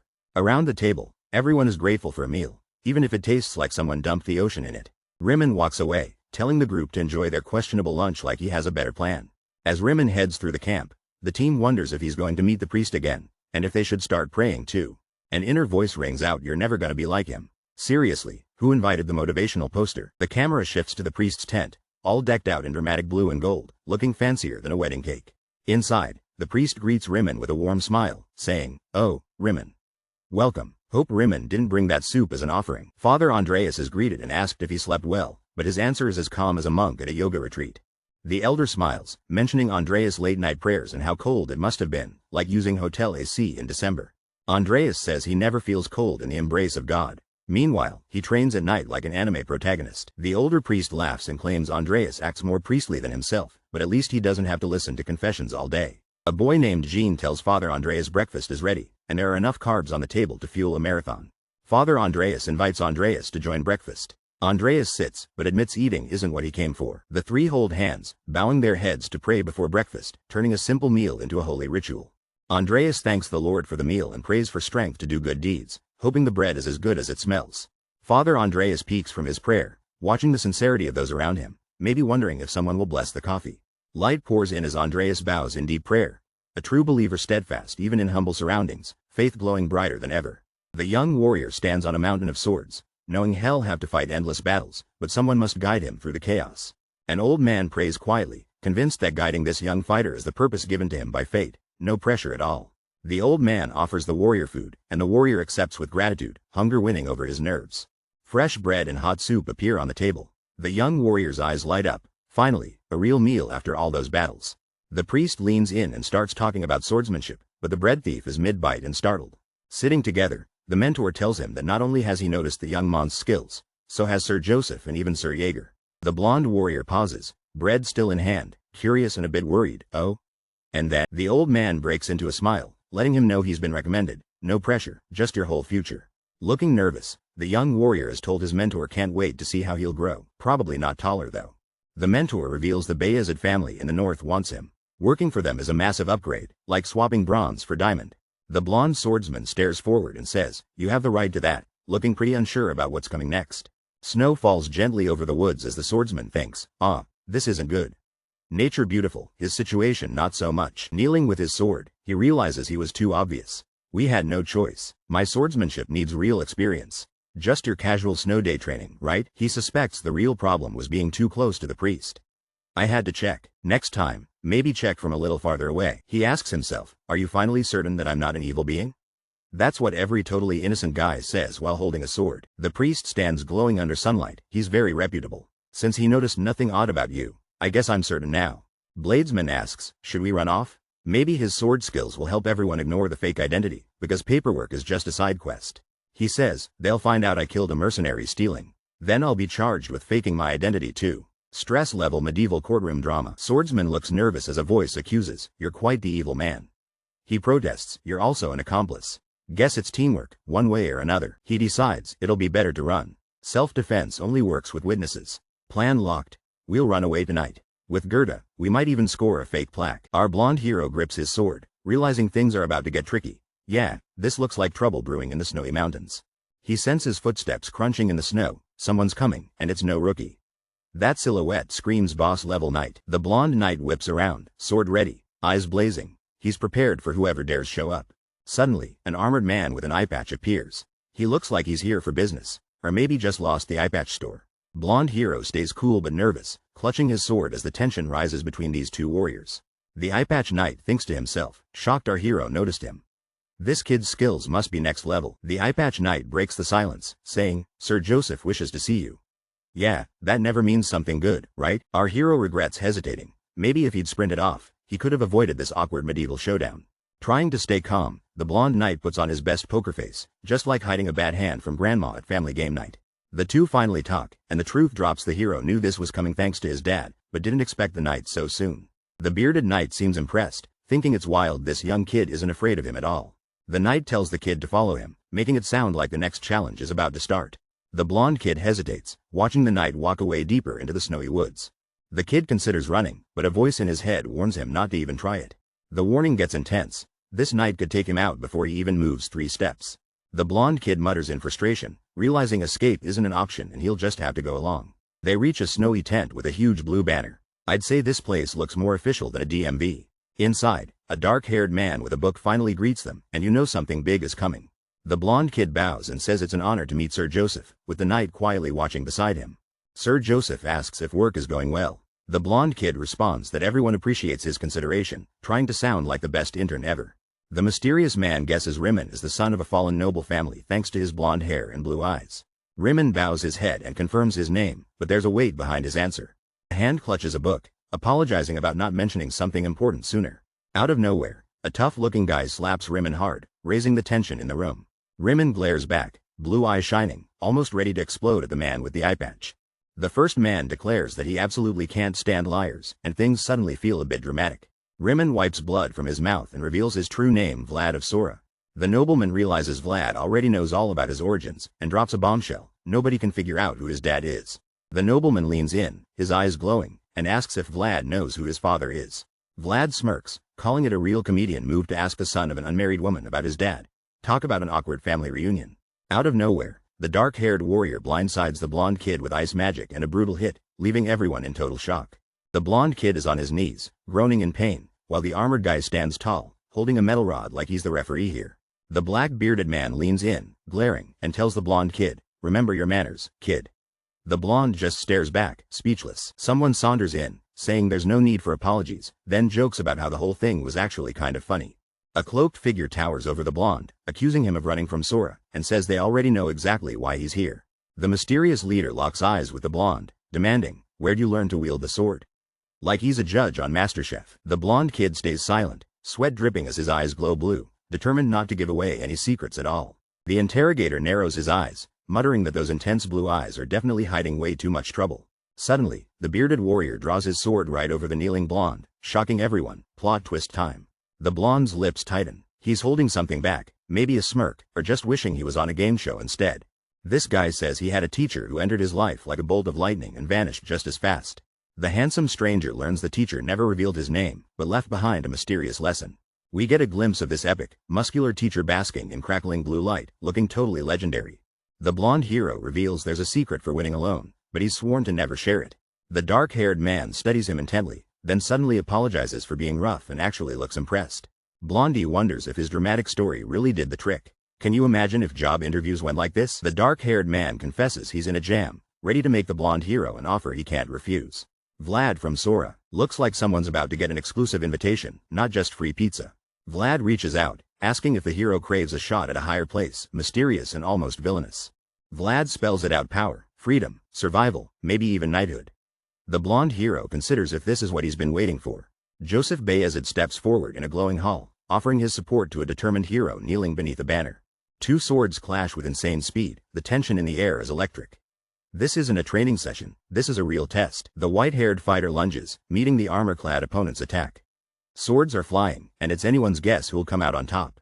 The crowd watches closely. One guy whispers, he's holding out, while his buddy claims, he's obviously going easy on him. Tension builds as more onlookers arrive. They wonder if the white-haired kid will become Sir Jaeger's disciple and agree he's exceptionally skilled. The duel heats up. One spectator sighs, how lucky. He's set for a blossoming future. Hey, I wish my grades had that much luck. The white-haired fighter grits his teeth, blocking a powerful blow to the head. This fight isn't just for show. The man with the eye patch smirks, calling his opponent an arrogant brat for showing off these mere skills before Sir Joseph. Still pressing hard, eye patch guy says, a brat who doesn't know his place indeed. The white-haired fighter struggles to keep up with his relentless attack. Pressure mounts. The white-haired fighter thinks he's on a different level. If I dodge, he follows right after, and it's too forceful to block. Thinking fast, the white-haired fighter locks eyes with eye patch guy. In that case, he decides he's about to try something risky. The blonde swordsman blocks a heavy strike, eyes intense and focused, holding nothing back in this crucial moment. Two wooden swords clash, the air thick with tension as the blonde swordsman barely keeps up with the attack. The blonde swordsman counters fiercely, swinging his blade with all his strength, hoping to turn the fight around. With his blue eyes blazing, he launches another powerful attack, determined not to lose this sparring match. He unleashes a fierce strike against his opponent, the clash drawing everyone's attention. Maybe he actually stands a chance. The crowd erupts in cheers, shouting, he got it, and that's impressive. They look more hyped than fans at a free pizza giveaway. The bearded man with the eye patch downplays the moment, saying it's the least the swordsman should be able to do. Exhausted and sweating, the blonde swordsman admits, I didn't succeed. Winning isn't as easy as it looks. The bearded man's inner thoughts reveal the truth: he only let the blonde swordsman land a hit, pure mercy mode activated. Training's about to get wild, with the swordsman told to spar like this morning and evening. He questions surviving even once a day. The morning sparring match ends, and the two swordsmen head off, still catching their breath in the snowy training grounds. The white-haired swordsman watches the instructor walk away, wondering what kind of advice he missed out on. Frustrated, the young swordsman realizes he didn't get a single tip and is left with nothing but his own thoughts. He remembers the ruthless training, where every useless move was cut out. Getting hit, he learns, is part of leveling up. Alone, the swordsman feels like no one's rooting for him, but hey, at least the snow isn't judging his performance. Inside the tent, guards keep watch as someone asks a chilling question, sparking curiosity about the swordsman's talent. The instructor says the swordsman has so much skill, he'd catch a noble's eye if only he was born to a higher rank. The noble in fancy robes grins, convinced his instincts about the swordsman's potential are spot on. But the instructor points out a flaw. This kid doesn't know his place, and his attitude might cause trouble. The noble shrugs it off, saying street smarts are expected from him, and etiquette can always be hammered in, slowly but surely. The armored man declares he's got the perfect guy for the job, building up the hype right at the negotiation table. His eyes narrow, dropping the line, a disloyal sword cannot be trusted. This guy takes loyalty seriously. The mysterious man smirks, thinking trust isn't earned just by bowing. He wants someone to prove their worth first. The white-haired guy powers up, laser-focused, saying he's got something he can't give up on, no matter what. The dark-haired organizer decides it might be best for everyone if wants are clear, keeping things simple, or so he thinks. The armored man gives in with a sigh, going along with the plan, but you can tell he's still not convinced. A swirling thought bubble drops a twist. This white-haired guy isn't quite the wolf everyone thinks he is. Suddenly, a giant wolf looms over our brooding white-haired contender, who's called out as cocky and untrustworthy.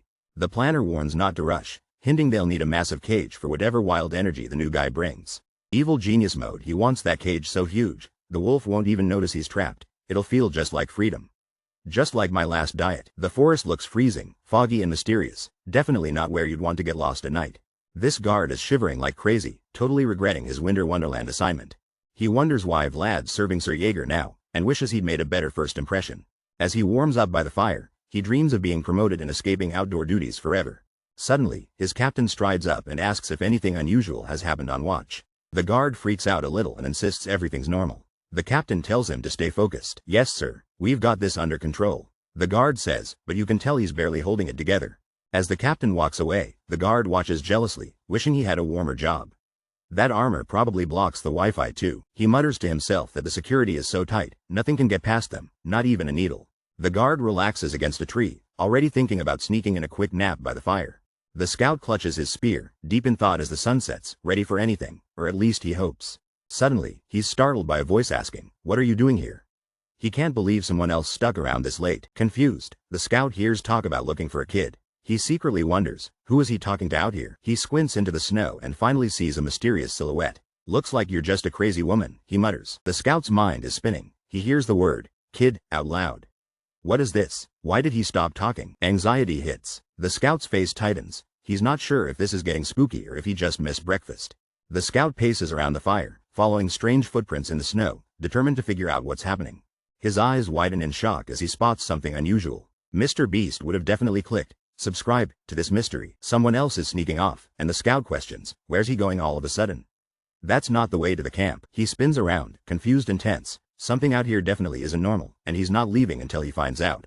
Jaeger steps into the mysterious fog, sword in hand, asking himself, what is that?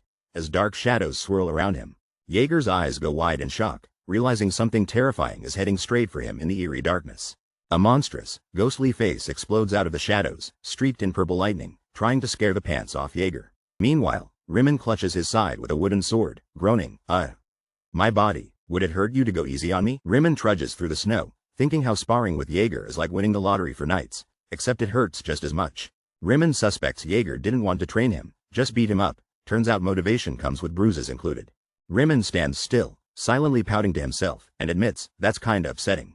Maybe next time he'll just play chess. Suddenly, someone shouts, Captain. Rimmon, Captain. Rimmon turns around, still holding his practice sword. Gerda desperately waves his arms, yelling, Here, look at me for God's sake. Rimmon is confused but spots him at last. Rimmon asks Gerda when he got back, pointing out the expedition squad hasn't shown up yet. Talk about arriving early for roll call. One soldier runs up to the captain in the snowy woods, announcing he's planning to run away tonight. The nervous soldier insists he's only been visiting out of goodwill, suggesting they meet up later for fun. The captain looks skeptical as the soldier insists he's not joking and claims to have seen something terrifying. A moment of suspense fills the air as the phrase, those woods, echoes in their minds. The soldier warns the captain that the woods they're supposed to explore are actually cursed. The captain stares, completely confused, and asks, what? The soldier points out that the pay is great and the work environment is fine, but people still keep disappearing. Suddenly, he reveals that the woods took everyone away. There are no deserters, only missing people. Freaked out, the soldier describes seeing a ghost that drags people away into the cursed woods, definitely not Casper. The two stand in awkward silence, probably both rethinking their career choices right now. The blonde hero calls out the rascal, not buying his wild story for a second, but the other guy swears it's true. With intensity in his eyes, the blonde hero reveals everyone's freaking out because even a knight disappeared yesterday. The rascal confirms it was Sir Roderick, making the moment 10 times more dramatic, like even the heroes aren't safe. Sweating, the rascal says he figured out something big. All the missing people had one thing in common. Dun dun dun. Every missing person had black hair, which is terrible news for anyone who stopped by a hair dye aisle recently. The rascal's face says it all, complete panic setting in as the realization hits him. Now he's muttering about how he should have just left with his stuff instead of chasing fame. It's like the world's worst camping trip. In the snowy forest, the rascal mumbles to himself, while the knight keeps a close eye on him. The man on horseback asks if they can trust the rascal, but the blonde hero shuts that down fast, even if he's not crazy. The eye-patch knight just hums, thinking hard, like he's about to crack the biggest mystery since who finished the office coffee. Joseph Nim sees this dangerous trip as a real opportunity instead of some useless expedition. Finding a pattern could be the big win. Something's bothering Jaeger. He's realized every missing person has black hair. That's either a clue or one crazy coincidence. Jaeger tells the squad 3 knights are on post, but the blonde knight roasts them, saying they're basically useless. Mood savage. Jaeger can't sit this one out. With Roderick gone, he knows someone even better needs to step up and lead the investigation. A guard calls out to Jaeger, pointing out the expedition squad's camp just up ahead. Sunset, snowy woods, and mystery vibes. Iran steps up to introduce himself as Roderick's loyal subordinate. Probably didn't expect his intro to sound like a job interview. Jaeger questions Iran. You searched the whole forest and found nothing at all? Iran confirms not even a single trace is left. Iran explains even experienced ex-hunter mercenaries couldn't find one footprint. Maybe they need Sherlock Holmes with snow boots. Jaeger ponders, then decides he'll have to check things out himself. If you want something done right, do it yourself. Jaeger commands the team. Search in groups of 3 and spread out as far as you can see. Everyone's ready, shouting, yes, sir. The sun rises over snowy mountains, setting the stage for our wildest search challenge yet. Brown-haired guy is furious, shouting, this is just not right. How could you do this to me? He calls the blonde dude a fraud, but Blondie just wants everyone to focus on the mission instead of arguing. The armored leader asks if they've found anything. The answer? A long, disappointing, no, you're useless, says the leader. Blonde guy claims he's a city expert at finding missing people in alleys. Blonde guy shares his, great, method beat someone up until you get answers. Not exactly approved by detectives. The leader levels up his disappointment, declaring, you're really useless. Savage roast unlocked. Suit of armor dude knows time's running out. Sun's setting fast, nightfall's bringing the pressure. He notices something and pauses, instantly suspicious. Maybe he spotted Waldo. Looking across the snowy river, he wonders if anyone even bothered to check the other side. The blonde knight says they didn't cross the river, explaining it wasn't on the expedition's path. Something feels off about this search. The man with the eye patch thinks they've already searched the woods with no luck. There's basically zero chance of finding Roderick or the mystery woman here.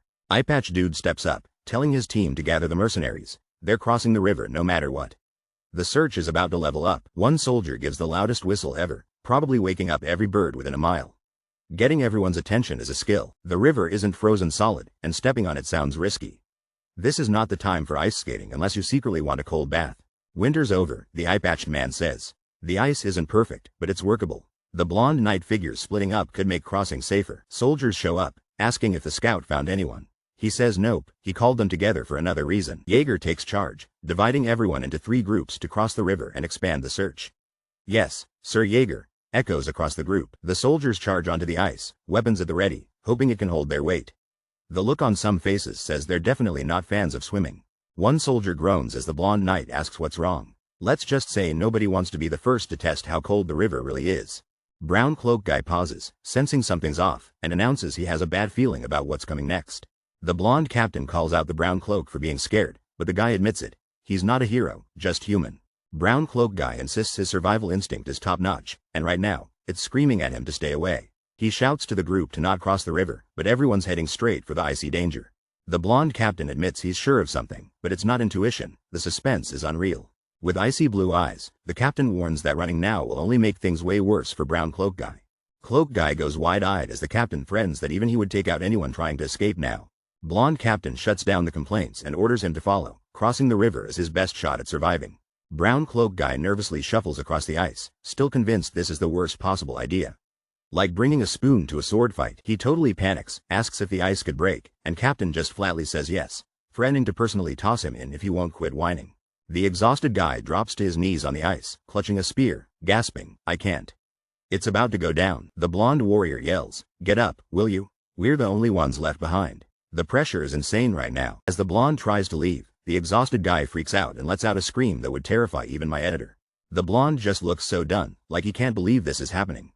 Seriously, you can see the "not again" energy. Our exhausted hero screams, corpses, as frozen faces stare up from beneath the ice. Talk about a chilling situation. He could use an icebreaker. A new armored group hears the scream. Meanwhile, panic sets in as more bodies float beneath the cracked river. Suddenly, they see the entire river packed with bodies beneath them. Someone yells, "There are dead bodies in the river." The group scrambles, ice cracking beneath their feet. They gotta move now, or it's game over. Someone shouts, "The ice is breaking. Quick, cross to the banks." Chaos explodes as everyone sprints for their lives. An icy hand bursts from beneath, smashing the surface. Whatever's down there just made things 1,000 times worse. The heroes stand on the frozen lake, panic rising as they realize they're completely surrounded by enemies from every direction. Desperate and scared, a young soldier shouts, "Sir Jaeger, what should we do?" As chaos looms over the group, Jaeger's face tightens. He knows this is no accident. This is a trap. Someone knew we were coming. The enemy commander, wearing an eye patch and heavy armor, watches them closely, planning his next move as the sun goes down. Night falls fast. Everything plunges into darkness. You know it's about to get worse, right? Out of the shadows, blue-eyed monsters rise. These were not territories of the living. We just hit the zombie level, guys. Meanwhile, in a snowy camp, torches flicker and a sense of dread settles as everyone waits for news. Inside a makeshift chapel, a voice prays, "Lord, thank you for looking over us today as well," hoping for a miracle. A priest and a child kneel, begging, "Please guide us with your light, so we stay on the righteous path." They may need more than light soon. Awkward silence as both stare at the cross, wondering if their prayers are even being heard. This would be the worst time for the candles to go out. The boy nervously clasps his hands, asking the priest for reassurance, but something feels off in the air already. A golden chalice filled with swirling, glowing water sits on the table, looking way too mystical for a normal day. The priest's eyes go wide as shadowy energy erupts from the cup. This is definitely not part of the Sunday service. Suddenly, we cut to snowy mountains under a dark, tense sky. Something epic is about to go down. Thick, unnatural mist creeps over the landscape, swallowing the camp. Seriously, where did all this fog come from? Black shadows wrap around mysterious feet, a haunting voice whispering, "Child, my child. Is someone's mom missing bedtime?" A powerful woman floats, wrapped in dark tendrils, demanding, "Where is my child?"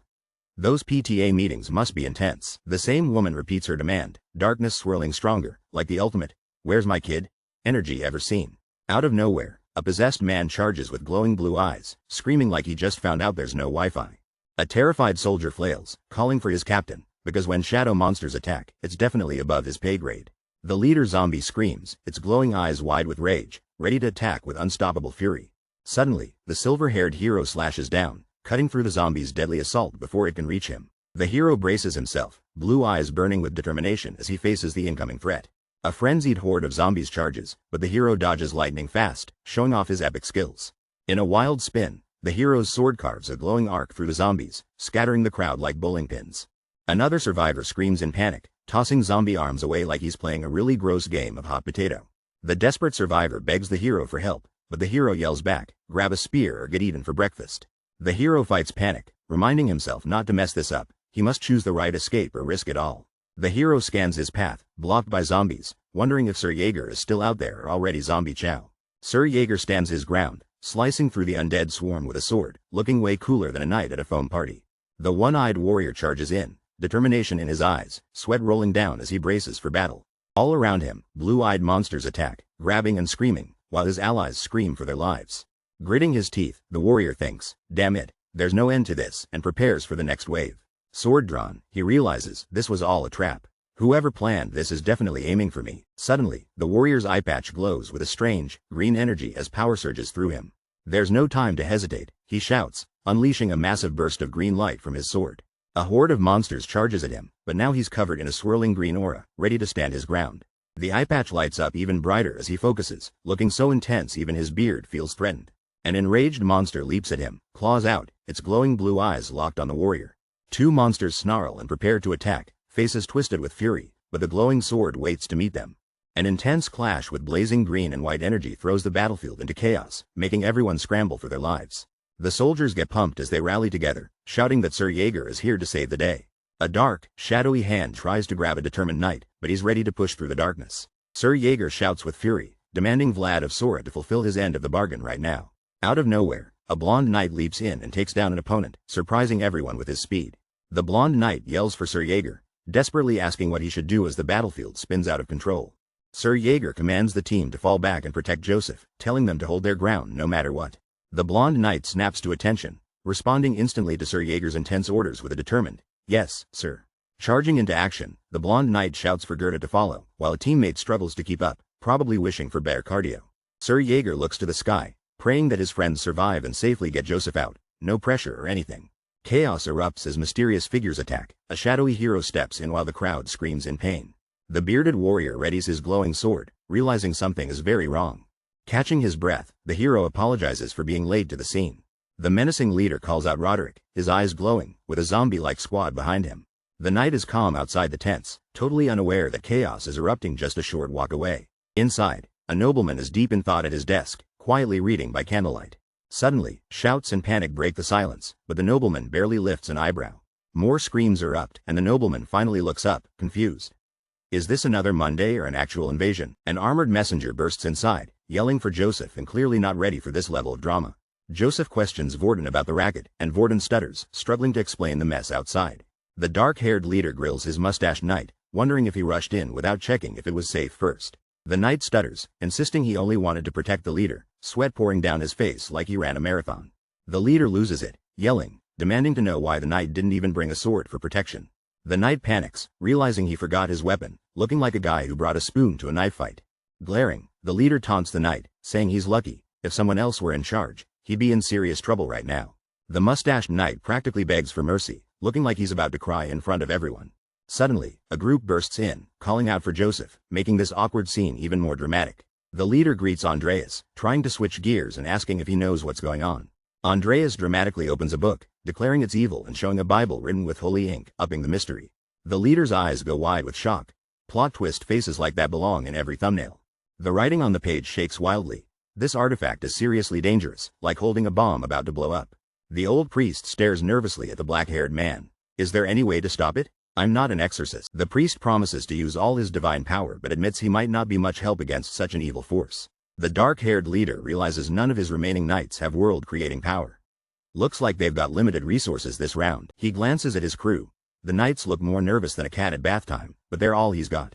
Without waiting, he commands his squad to move out. It's time for action, no matter how risky things get. Outside, he's shocked by what he sees. Something is spreading across the snowy landscape, drawing everyone's attention. Fog? He narrows his eyes as a strange mist starts swirling, raising suspicions and making his skin crawl. Suddenly, panic erupts in the camp. People run wild, screaming and freaking out as chaos takes over. The leader quickly covers his mouth with a cloth, ready to face whatever toxic madness this fog is bringing. The white-haired man asks if the fog makes people delirious, but the cloaked figure knows it's unnatural and not just the Weather Channel acting up. As he covers his mouth, the cloaked figure realizes the fog is messing with him too. He's not just imagining things after all. Suddenly, a chilling voice echoes above the group, calling out, "My child." The whole squad's frozen, staring up in dread. Out in the fog, a shadowy woman wanders, searching and whispering, "My child, where are you?" This is not your average game of hide and seek. Everyone's sweating bullets. Looks like it's time for a group panic as the mission definitely just got harder. Bare feet glide over the mist. This spectral woman searches, asking again, "Are you there?" Like a parent looking for their lost Wi-Fi signal. The group braces as a ghostly voice screams, "Ah!" The cloaked leader stands at the front, and nobody wants to go first now. The monstrous figure bursts into view, eyes blazing, shrieking, "I finally found you." That's not the surprise visit anyone hoped for. The cloaked man faces the spirit, sweat on his temple as she calls him, "My child." Talk about awkward family reunions. A monstrous hand emerges from the darkness, ready to unleash something terrifying on the world. Flames explode from a grasping hand, lighting up the scene like it's about to get way out of control. The screaming woman in flames cries out for her lost child, and honestly her dentist should be worried. An old man prays with symbols floating around him, hoping his magic can save everyone from disaster. A worried boy wearing a cross yells, trying to help as the golden light shines all around him. The team rallies in a glowing magic circle, with their enemy burning with rage right in front of them. A serious guy wonders if Jaeger is the only hope left to stop this raging monster. Cade and Maxim couldn't keep up, even with Priest Andreas' epic blessings. Looks like someone needs a hero. The burning woman screams out, "My child," even scarier than when your mom finds your browser history. Jaeger narrows his eyes, realizing they're not just fighting a monster, this is a full-blown curse. A powerful curse targets the dark-haired man, flames bursting from a glowing hand right at him. He grits his teeth, wondering who could possibly be behind this wild attack. Suddenly, a young boy coughs up blood, clearly suffering from whatever just happened. An old man shouts for Jean to hold on, promising that sunlight will reach him soon. The cursed hand trembles, surrounded by streaks of blinding energy as it tries to resist. Jean struggles to breathe, coughing up more blood, his eyes teary and full of pain. Jean kneels, crying out as golden light explodes around him, filling the room with hope. A woman steps in, arms spread as the golden light rains down. Everyone else cowers in awe or fear. The dark-haired man watches, thinking the priest is almost out of strength and the hymns will end soon. He questions if this is it, realizing the night feels way too long to just sit and wait for the sun. The swordsman senses something strange and his eyes narrow with a look that says, "Oh, what was that?" Suddenly, a terrifying figure appears, screeching at him from the darkness. This haunted lady is not here to make friends. The creature's skeletal face stretches open, screaming in pure nightmare fuel. She is absolutely not winning best smile. The swordsman charges, blue power crackling around him as he raises his glowing blade, focused and ready for anything. A voice reveals the secret: she's animated by a curse. Looks like calling a plumber won't fix this problem. Slicing her with a normal sword won't work. Then what do? It's like trying to butter toast with a spoon. The voice asks, "Can you use aura right now?" The guy is flabbergasted. "Are you kidding me? This isn't exactly the best timing." The answer: there's one way. The swordsman clutches his weapon, desperate for any shot at surviving this cursed nightmare. The mysterious voice requests to borrow his body for a while, and in dramatic lights, the deal of the century is on the table. The swordsman, wide-eyed, wonders if that's even possible. He knows he can use auras, but he definitely wasn't expecting body sharing today. The hero is being struck by intense blue energy, risking everything for a powerful move that could leave him unable to move. With serious determination, the white-haired swordsman faces a tough choice. If he loses this, he's toast. Gripping his glowing sword, the swordsman prepares to follow the legendary path, knowing this is no ordinary challenge. With tension building in the air, the swordsman finally says, "Let's do it," stepping forward into the chilling moonlight. Staring ahead, the swordsman reminds himself about a promise to Joseph, his eyes blazing with purpose. He tells himself he has something important to accomplish, so failure is not an option. The hero walks forward, sword in hand, ready for combat. Commitment levels over 9,000. He isn't just fighting out of loyalty, but because he has real faith in what he's doing. The silent presence responds, saying they respect his decision, even if it sounds like a boss battle announcement. With a mighty leap, the swordsman launches toward his opponent, looking more pumped than someone seeing free pizza. The monster with a twisted face lunges forward, screaming in rage with dark energy bursting around it. Our hero's entire body lights up with energy as tension fills his eyes. He's terrified, but he's not backing down. Everything stops for a moment. This is the turning point. Someone shouts, "Now, close your right eye," and the hero squeezes his eyes shut, focusing all his power. Instantly, he's pulled into the world of voices, a place swirling with electric energy as he floats above ground. His eye glows bright blue, radiating pure power, as if he's unlocked a secret ability. Electricity crackles around his sword, transforming it into a blade of pure lightning and hope. The monster attacks again, howling even louder, but someone must have turned on airplane mode because it's not getting through. The hero charges, blue lightning dancing over his determined face as he prepares one final attack. He swings his glowing sword in a massive arc, unleashing a slicing wave of energy straight at his terrifying enemy. A terrifying, skeletal figure screams out, energy blasting from its mouth like it's trying to melt the entire room with sheer rage. Three people stare in shock, one clutching his face like he just saw his internet bill, while a kid in a cross necklace panics behind. The dark-haired character eyes the scene, calculating, clearly planning their next big move while everyone else freaks out. White-haired Vlad glares as electric blue power crackles in his eyes, ready to take things to an epic, next-level showdown.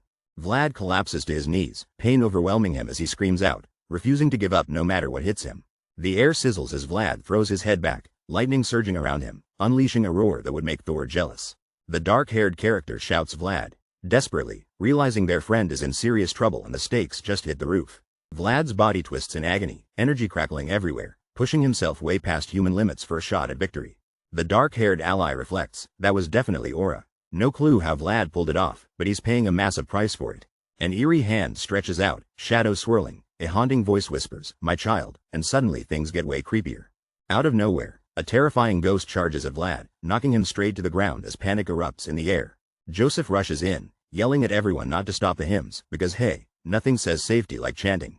Joseph grabs Vlad, shouting for him to hold on and stand up, but Vlad just groans in pain, looking totally wiped out. The ghost screams, "My child," and darkness thickens, making even horror movie villains take notes. A skeletal hand snatches Vlad's ankle, purple energy wrapping around tight. This spirit does not mess around. Vlad howls in agony, getting dragged by that ghost grip, while Joseph desperately tries to pull him free. Gritting his teeth, Joseph calls himself a weakling for struggling, like a pep talk gone horribly wrong. Someone yells, "Mr. Joseph," like it's the final answer on a game show, but Joseph's got no time for prizes. Suddenly, a hand grabs Joseph from behind, yanking him back into danger faster than a bad plot twist.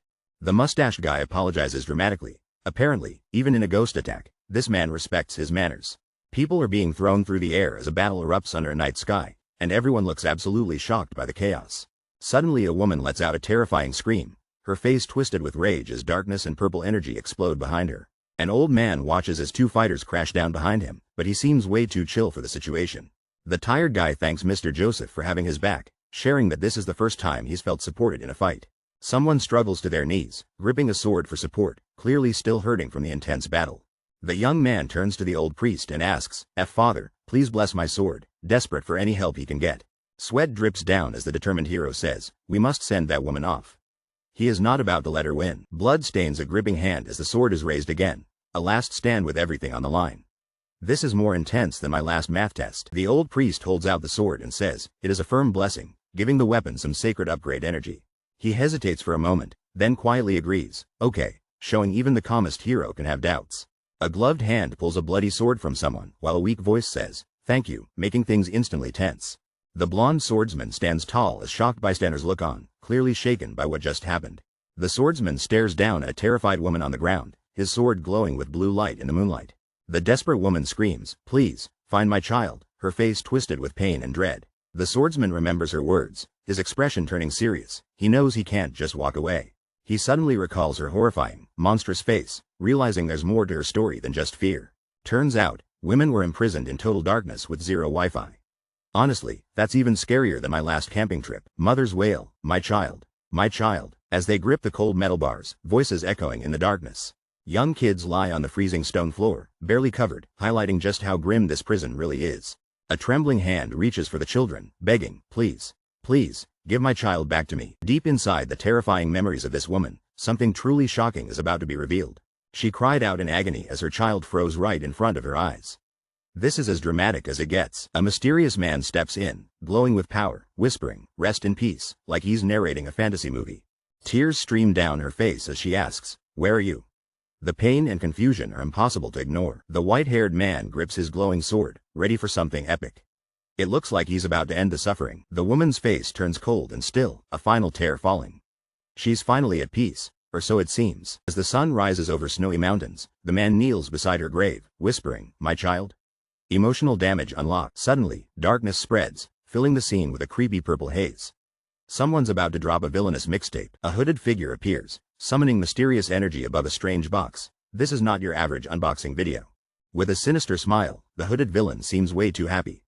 This guy probably laughs at dad jokes. A mysterious mage forms dark energy between his hands, like he's about to drop the spookiest mixtape of 2026.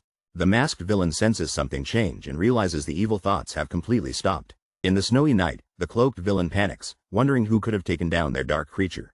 Somewhere nearby, a determined hero whispers, as I thought, there you are. The knight steps out, glowing with power, and calls the villain, the rat controlling the puppet. The dark mage starts sweating. He knows he's in big trouble now. Under the bright sky, a noble asks, is he the one? The noble confirms, the one controlling death from the darkness, while the knight says, seems like it. The knight spots a chest, guessing it's the cursed object everyone's been after, definitely not a loot box. Looking down at the chest, the knight reveals, the chest itself became the child's coffin. The armored man hands over a mysterious box, saying the priest will investigate once they return to Varna. The Cape leader calls the expedition a complete failure while their camp looms below in the snowy valley. One warrior admits feeling ashamed, but the leader says they'll return with lighter steps. At least their backpacks aren't, right?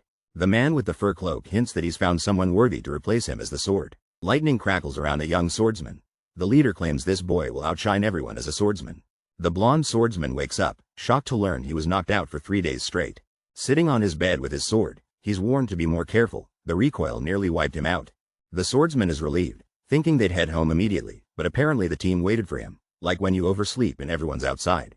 He learns a man named Joseph seemed to really care about him during his recovery. Determined, the young swordsman rises from his bed, ready for whatever comes next. Our blonde hero stares intensely, his blue eyes sharper than my bank account after a Mr. Beast challenge. Surveying a snow-covered, empty camp, he notes everyone's vanished. Makes sense, he shrugs, still holding his sword. Suddenly, a soldier rushes in, shouting, Captain, you woke up, do you know how worried I was? The captain smirks, teasing that the guy who wanted to run stayed the longest. The soldier admits he did, for the promised raise. Bragging now, The recruit says he even faced danger for his knight. You gotta make sure to make me look good later. The captain sighs and agrees. Okay, I'll try. Clearly, this guy's the real hero, at least in his own story. Orders come in. Sir Jaeger wants to see the captain immediately. The recruit seems more nervous than when I try spicy noodles. As he walks off, his loyal friend yells, "Don't forget, you gotta tell them." Our captain prays for silence. The hero stands before a blue tent, gears up for whatever awaits next, looking way cooler than any of us at summer camp. Somewhere inside, the question echoes, "Can you drink?" as wine fills a glass. It's either a meeting or the world's fanciest quest reward. The blonde guy confesses he's worked tough jobs, but never tried anything as fancy as this fine liquor before. The dark-haired noble explains that this drink is something special reserved for those born with a shiny spoon. The noble thanks the blonde guy for not running away, sharing a moment that's way more serious than my last hide-and-seek game. The blonde guy smiles, reminding the noble they had a contract all along, and loyalty wasn't part of the deal. The noble thinks to himself, surprised that this kid actually kept the contract, realizing he's too talented to risk losing. The noble's gaze sharpens as he mentally refuses to let this blonde prodigy slip away. Lightning crackles as the blonde guy stands surrounded by power. The noble decides he must have this talent, no matter what. The noble grabs his drink, saying it's time to pay up and reward the blonde guy for his impressive achievement. The noble formally invites the blonde guy to join the House of Bayezid, making it sound more official than any club I've ever tried to join. The scene widens to reveal the Grand County of Bayezid, hinting this is only the beginning of their wild, new adventure. Joseph hears the mercenaries have been dismissed and now everyone must wait for the expedition report before the next move. The guy with the eye patch asks the new kid if it's his first time in town, and the kid replies in the most literal way possible. The crew is walking through the city. The blonde newcomer looks a little overwhelmed by his surroundings. The eye patch guard calls the blonde rookie a country bumpkin, and you can just feel the awkwardness level up. Joseph gives the rookie the day off to explore the city. The rookie respectfully thanks him, trying not to look too excited. Eye patch guy tells the blonde kid not to get lost, and to be back at City Hall by nightfall. The kid gives a hesitant, "Okay." Blonde rookie glares back, thinking, "Oh, how I hate you," while the rest of the group walks away, clueless. The rookie consoles himself, thinking Jaeger likes him as much as Joseph. If they liked him anymore, he'd need life insurance. Deciding to focus on the bright side, the rookie plans to spend his expedition cash on the greasiest meal in town. Suddenly, someone grabs Vlad's arm and calls his name, catching him totally by surprise. The boy spots his father and asks if something's wrong, looking super innocent, but you know trouble's coming. The boy happily says the priest wants to invite his dad, as long as he's got nothing planned. Guess the calendar is wide open. The blonde man looks surprised, like, the priest? Did he forget he was standing in a church? Both of them stand before a massive cathedral, looking so tiny compared to that giant building. The father can't believe how huge this place is. He's seen some churches, but none this big. Someone tells Sora to step up. The boy drops knowledge. Struma is just the capital, but Varna is where the real prayers happen. Varna's got all the action. The blonde man enters the glowing church alone, dramatic lighting and all.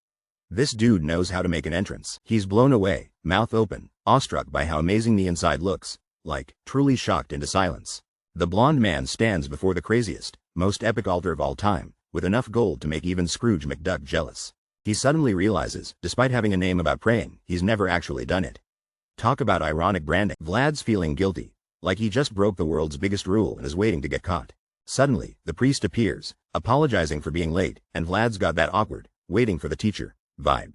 Vlad smiles politely, thanking the priest for inviting him, clearly trying to keep things cool. The priest lets out a hearty laugh, acting like he just handed out free tickets to Disneyland. With a mysterious grin, the priest reaches out and says, "Here, for you," and Vlad's curiosity shoots through the roof. The priest hands over a glowing ID token, and Vlad looks like he just saw his favorite YouTuber in real life. The priest explains these church ID tokens are the most powerful, like a backstage pass for the entire continent. Vlad's eyes widen with surprise, trying to figure out if this is some next-level plot twist. Turns out, Priest Andreas himself is backing up Vlad on this ID token. Yep, church networking is strong. The priest tells Vlad he can come find him anytime. Basically, it's like unlocking unlimited tech support. The old priest promises to become his guarantor, changing everything for the young outsider in front of him. The blonde boy looks up, surprised, quietly whispering, "Priest," as if he can hardly believe this is real. The narrator reveals the boy's harsh reality. He grew up in the back alleys without even an official identity. Bathed in golden light, the priest places his hand on the boy's head, granting him a place in the world at last. From this day, he's not just another alley kid. He stands up proud. He's now Vlad of Sora. No more hiding. Bayezid County is massive, with 12 towns and 3 big cities, and our crew is rolling in ready for anything. First stop is Sora, the busiest port city around, where ships mean business and everyone's in a hurry. Next, we pass Varna, the city that's all about temples, cathedrals, and some next-level stained glass windows. Our blonde hero and his mysterious friend peek from the carriage as landmarks fly by, looking both impressed and confused. The squad finally enters Sturma, the biggest, fanciest city, the capital. And yes, even the horses look nervous. You thought Buckingham Palace was big? Wait till you see the size of these government buildings in Sturma. A tough-looking guard warns, "You're now Mr. Joseph's guests, don't mess up his reputation, or it's bad news for everyone." He really lays it on thick, telling them, "Don't run around like wild hillbillies, just keep it chill in here." The guard promises refreshments and says, "Wait for the maids." So basically, 5-star room service, without the tip. The two guests, staring ahead, try their best to look serious, but you know deep down they're just hoping for cookies. The armored guy warns everyone not to eat and to just wait, so they don't get called barbarians by the higher-ups. The blonde tries to sneak a bite, but gets scolded again. Strict food rules actually make me hungry. Suddenly, the giant doors swing open, flooding the room with light. Something big is about to go down. The two guys step inside the fanciest room ever. That chandelier looks more expensive than my life. Standing in awe, one says Bayezid is legendary, and the other totally agrees. These two are basically hypemen for this place. A mysterious voice says, "I've never seen you before." Oh, undercover boss moment? The duo freeze as a shadowy figure watches them from behind a curtain, tension cranking up real fast. The figure steps out and admits he just wanted to slack off. Even in palaces, you can't escape being caught. The blonde gets ready to approach. His steps echo in the massive hall, and you know something's about to pop off. The tension peaks as the blonde and a dark-haired guy lock eyes. Showdown vibes are strong right now. The blue-eyed guy spots someone and instantly knows things are about to get interesting. The dark-haired man steps up, demanding, "Who are you two?" with a confidence level over 9,000. Blue Eyes recognizes the guy, but this dude's energy is crazy intense, like he's a boss-level NPC. It's like dark hair could cut someone in half just by giving them a death stare. Gerda nervously introduces himself, while his buddy just wants to survive the encounter. Dark hair isn't laying up, pushing for more answers with a gaze sharp enough to slice bread. Vlad steps in, cool as ice, declaring, "I'm Vlad from Sora," like he's announcing a new phone. Dark hair's unimpressed, never heard of Vlad, but all he sees is someone worth noticing. Those are some seriously fierce eyes. Vlad's standing tall, fearless even under max-level pressure. Dark hair smiles, thinking Joseph's lucked out, because Vlad's too useful. He actually likes the guy. Vlad tightens his fist, clearly nervous but determined. There's some serious tension in the air, and he's not backing down. Ruttiger steps up with a sly smile, casually offering a handful of peanuts like it's the deal of the century. Vlad doesn't move, just staring at the peanuts with wide eyes, like he's about to face a bigger challenge than finals week. Vlad quickly reminds his friend, "We were told not to eat anything here," setting off instant panic in the room. Ruttiger is confused as Vlad and his friend both insist they should eat, making this snack offer way more dramatic than expected. Vlad's friend freaks out inside. Refusing Ruttiger's snack offer feels like refusing to laugh at your boss's dad jokes. Ruttiger looks embarrassed holding the rejected peanuts, and a caption reveals Vlad just made his first move in the house of Bayezid. The story highlights Vlad's bold peanut rejection, but Ruttiger can't resist and tries the peanuts himself. Turns out, they're delicious. In another room, important-looking hands write notes about Vlad, showing this moment just got a lot more attention. The head of the house listens to the news about Vlad, noting that no one really stood out around here, except maybe Vlad's peanut game. The father makes a bold offer, raise the boy into a knight and there's a huge reward on the line for the mentor. The dark-haired young man calmly accepts the challenge with a respectful, "Thank you," ready for whatever comes next. The father drops a truth bomb. He knows the boy isn't a swordsman, but warns him never to forget he's in Bayezid. The young man responds quietly, "Yes, sir," but his face shows he's taking the pressure seriously. The father asks if his son is feeling better, with an intensity that says this isn't just small talk. The young man affirmatively answers, "Yes, sir," but you can tell there's more going on beneath the surface. The father grants permission to leave, wishing his son a good rest. This family has more formality than a royal tea party. The young man walks out, leaving the intense meeting behind, determined to prove himself no matter what. The father stares in silence, clearly deep in thought, as if he's planning something even bigger. The young man's steps echo through the room, signaling this is just the beginning of his journey. The old man and the bearded guy agree. Someone desperately needs medicine, and apparently Mrs. Oksana could use some too. The bearded guy says Mrs. Oksana is super caring whenever her son's involved. Like, call the mom squad, level caring. The old man asks, "Ragmus, what did you think about Joseph's report?" And things suddenly get suspicious. Ragmus insists they need to take things seriously, because weird events are stacking up faster than my laundry pile. The bearded guy is furious, determined to find out who's causing havoc, and is not amused that it's happening on his land. Zombies? Curses? Ragmus explains reports from Varna say it's like a combo meal of resurrecting the dead and curse techniques. Ragmus claims it has to be a master dark mage, or maybe multiple dark mages working together, so things just got way more intense. If there's more than two, it could actually be some kind of evil group, or possibly an organization out for trouble. But none of this matters to the bearded guy, because no matter what, his resolve isn't changing at all. He stands tall declaring, "The House of Bayezid stays forever, and we're ready to wipe out anyone who dares challenge us." The bearded man's eyes glow as he demands results. "I hope you find them soon." He stands fierce, a sword shining behind him, ready to punish anyone who endangers his son or stirs chaos. The moon looms over a grand mansion, as tension fills the night sky and nobody's sleeping tonight. Two armored men enter a room, apologizing for their delay, while their leader waits patiently, probably planning tomorrow's breakfast. Gerda is identified by another man, who cheerfully confirms his name to Mr. Joseph, eager for recognition.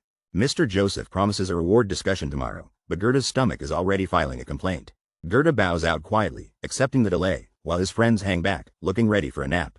The nobleman in the chair leans forward, suggesting they have a serious chat now. With an intense stare, he lays it out. Gerda saved his life and pledged his sword forever. No pressure, right? I mean, pledging your sword for life? That's more commitment than most people have to their phone chargers. The blonde knight stands at attention, answering with a serious yes, sir. There's tension in the air for this midnight meeting. The dark-haired noble questions the knight's need for freedom, hinting there's more to his mission than just loyalty. The noble challenges the knight, saying his wish to be free clashes with his promise to serve. This conversation is getting complicated. The noble leans forward, digging in. What does freedom mean to you? He's trying to get a confession straight out of a medieval therapist's playbook. The knight's blue eyes glow with intensity, hinting there's a big secret locked inside him. The noble sits under the full moon, perfectly positioned for maximum drama and probably to remind us all who's boss. The knight is revealed as the legendary knight who resembles Blue Moonlight, which sounds way cooler than guy who forgot his sunscreen. With glowing eyes, the knight asks about Godine of Gaidar, which suddenly feels like we're auditioning for a new epic fantasy blockbuster. The noble is stunned, realizing he underestimated the knight and his mysterious, impressive origin. Now, the noble cracks the final mystery. Godine of Gaidar was the one behind the chaos, connecting all the dots like Sherlock with bare hair. This guy never forgot his enemy, the one who murdered his savior and destroyed his world, not even for 1 second. Suddenly, the white-haired guy locks in, cool blue eyes glowing, and agrees with a simple, "Yes, sir." But here's the twist. He actually admires the man he hates the most. Talk about a complicated relationship. Meanwhile, the man in the fancy suit sits anxiously, hands nervously twisting, clearly deep in thought. He says with a serious face, "I cannot help you. They're beyond my reach of influence." The young man expected it. He figured Joseph was just the count's son and not much help. Even so, he's thankful for the honesty. "Hey, finally, a noble who tells the truth. In that case, let's modify the contract," the blonde replies, bringing some serious business energy to the table. The noble leans in, eyes intense, and offers a 7-year contract, naming Vlad of Sora. The young man's jaw drops. He didn't see that coming, and now he's seriously rethinking his life choices. The nobleman admits he's thrown away his pride just to make a big, life-changing decision, and it's not something he does lightly. The armored man looks stunned, thinking he's never seen anyone pull a move like this before, even though he barely knows what's going on. The noble promises an epic future 7 whole years of training, food, and clothes, all to make the blonde boy a true knight. The blonde boy stares in disbelief. Did he just get a golden ticket to become a legendary knight? There's a catch: total loyalty to the nobleman, following his orders, and hands off when it comes to Godine. But wait, there's a loophole. The nobleman gives Vlad permission to deal with the shadiest alleys in Sora. Yeah, those places even GPS can't save you. Suddenly, a red-haired girl named Zamina is mentioned, making Vlad freeze. She's caught up in a covenant, and he didn't see that coming. The noble challenges Vlad, saying a sword isn't the only weapon in this world. But Vlad argues he's got plenty of weapons up his sleeve. The nobleman leans forward dramatically, asking, "What will you do now, Vlad?" The tension is next level. Staring at his reflection, the nobleman admits that this kid is shooting for something huge. No wonder he's getting gray hairs. The man in armor asks why he's so obsessed with this one kid, saying you can always find new talented kids anywhere. The guy in black admits kids have potential, but warns not everyone reaches it. It's a bit of a wildcard situation. The man with the eye patch wants to know if this mysterious kid can actually meet high expectations or if he's just a dream. Close-up of the dark-haired guy's eyes. He's clearly thinking super hard about this challenge. He answers confidently, saying, "Absolutely. I saw it with my own 2 eyes. This kid is the real deal, like the world's most intense talent scout." The armored man points out this kid's wild side. He's rebellious, unpredictable, and handling him won't be a walk in the park. The man in black smirks, telling Jaeger they've got time. 7 years should be enough to tame even the toughest troublemaker. Jaeger promises to give it his all. The man in black replies that tougher challenges always make the victory that much sweeter. The man in black looks out the window, admitting he thought Jaeger was just a useful wolf. Turns out there's more to him. He stares at the moon, saying Jaeger isn't just any wolf. He's a wolf who actually chases the moon. That's poetry, not just puppy talk. Welcome to the fanciest mansion ever, where every window sparkles more than my YouTube gold play button. The armored knight shows the blonde guy his new room. This is yours. A whole room, not a closet. The excitement is real. The blonde guy can't believe it. The floor's clean. There's a bed. This is like a palace.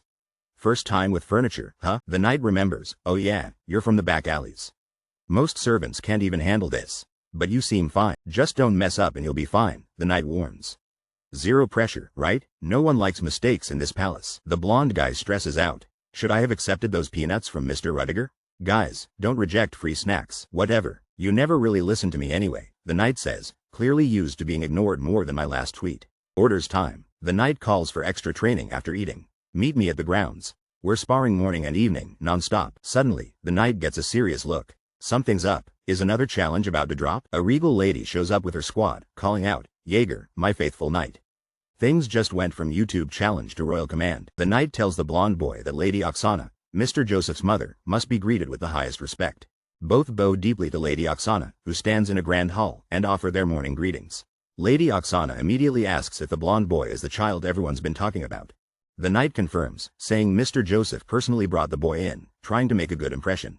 Lady Oksana's sharp gaze could cut glass. She only says, I see. Talk about intense first meetings. The blonde boy finally looks up, his eyes shining bright and serious, clearly nervous under her stare. Suddenly, Lady Oksana gives a mysterious little smile, as if she just decided something huge. The boy blushes, looking awkward and flustered in front of Lady Oksana.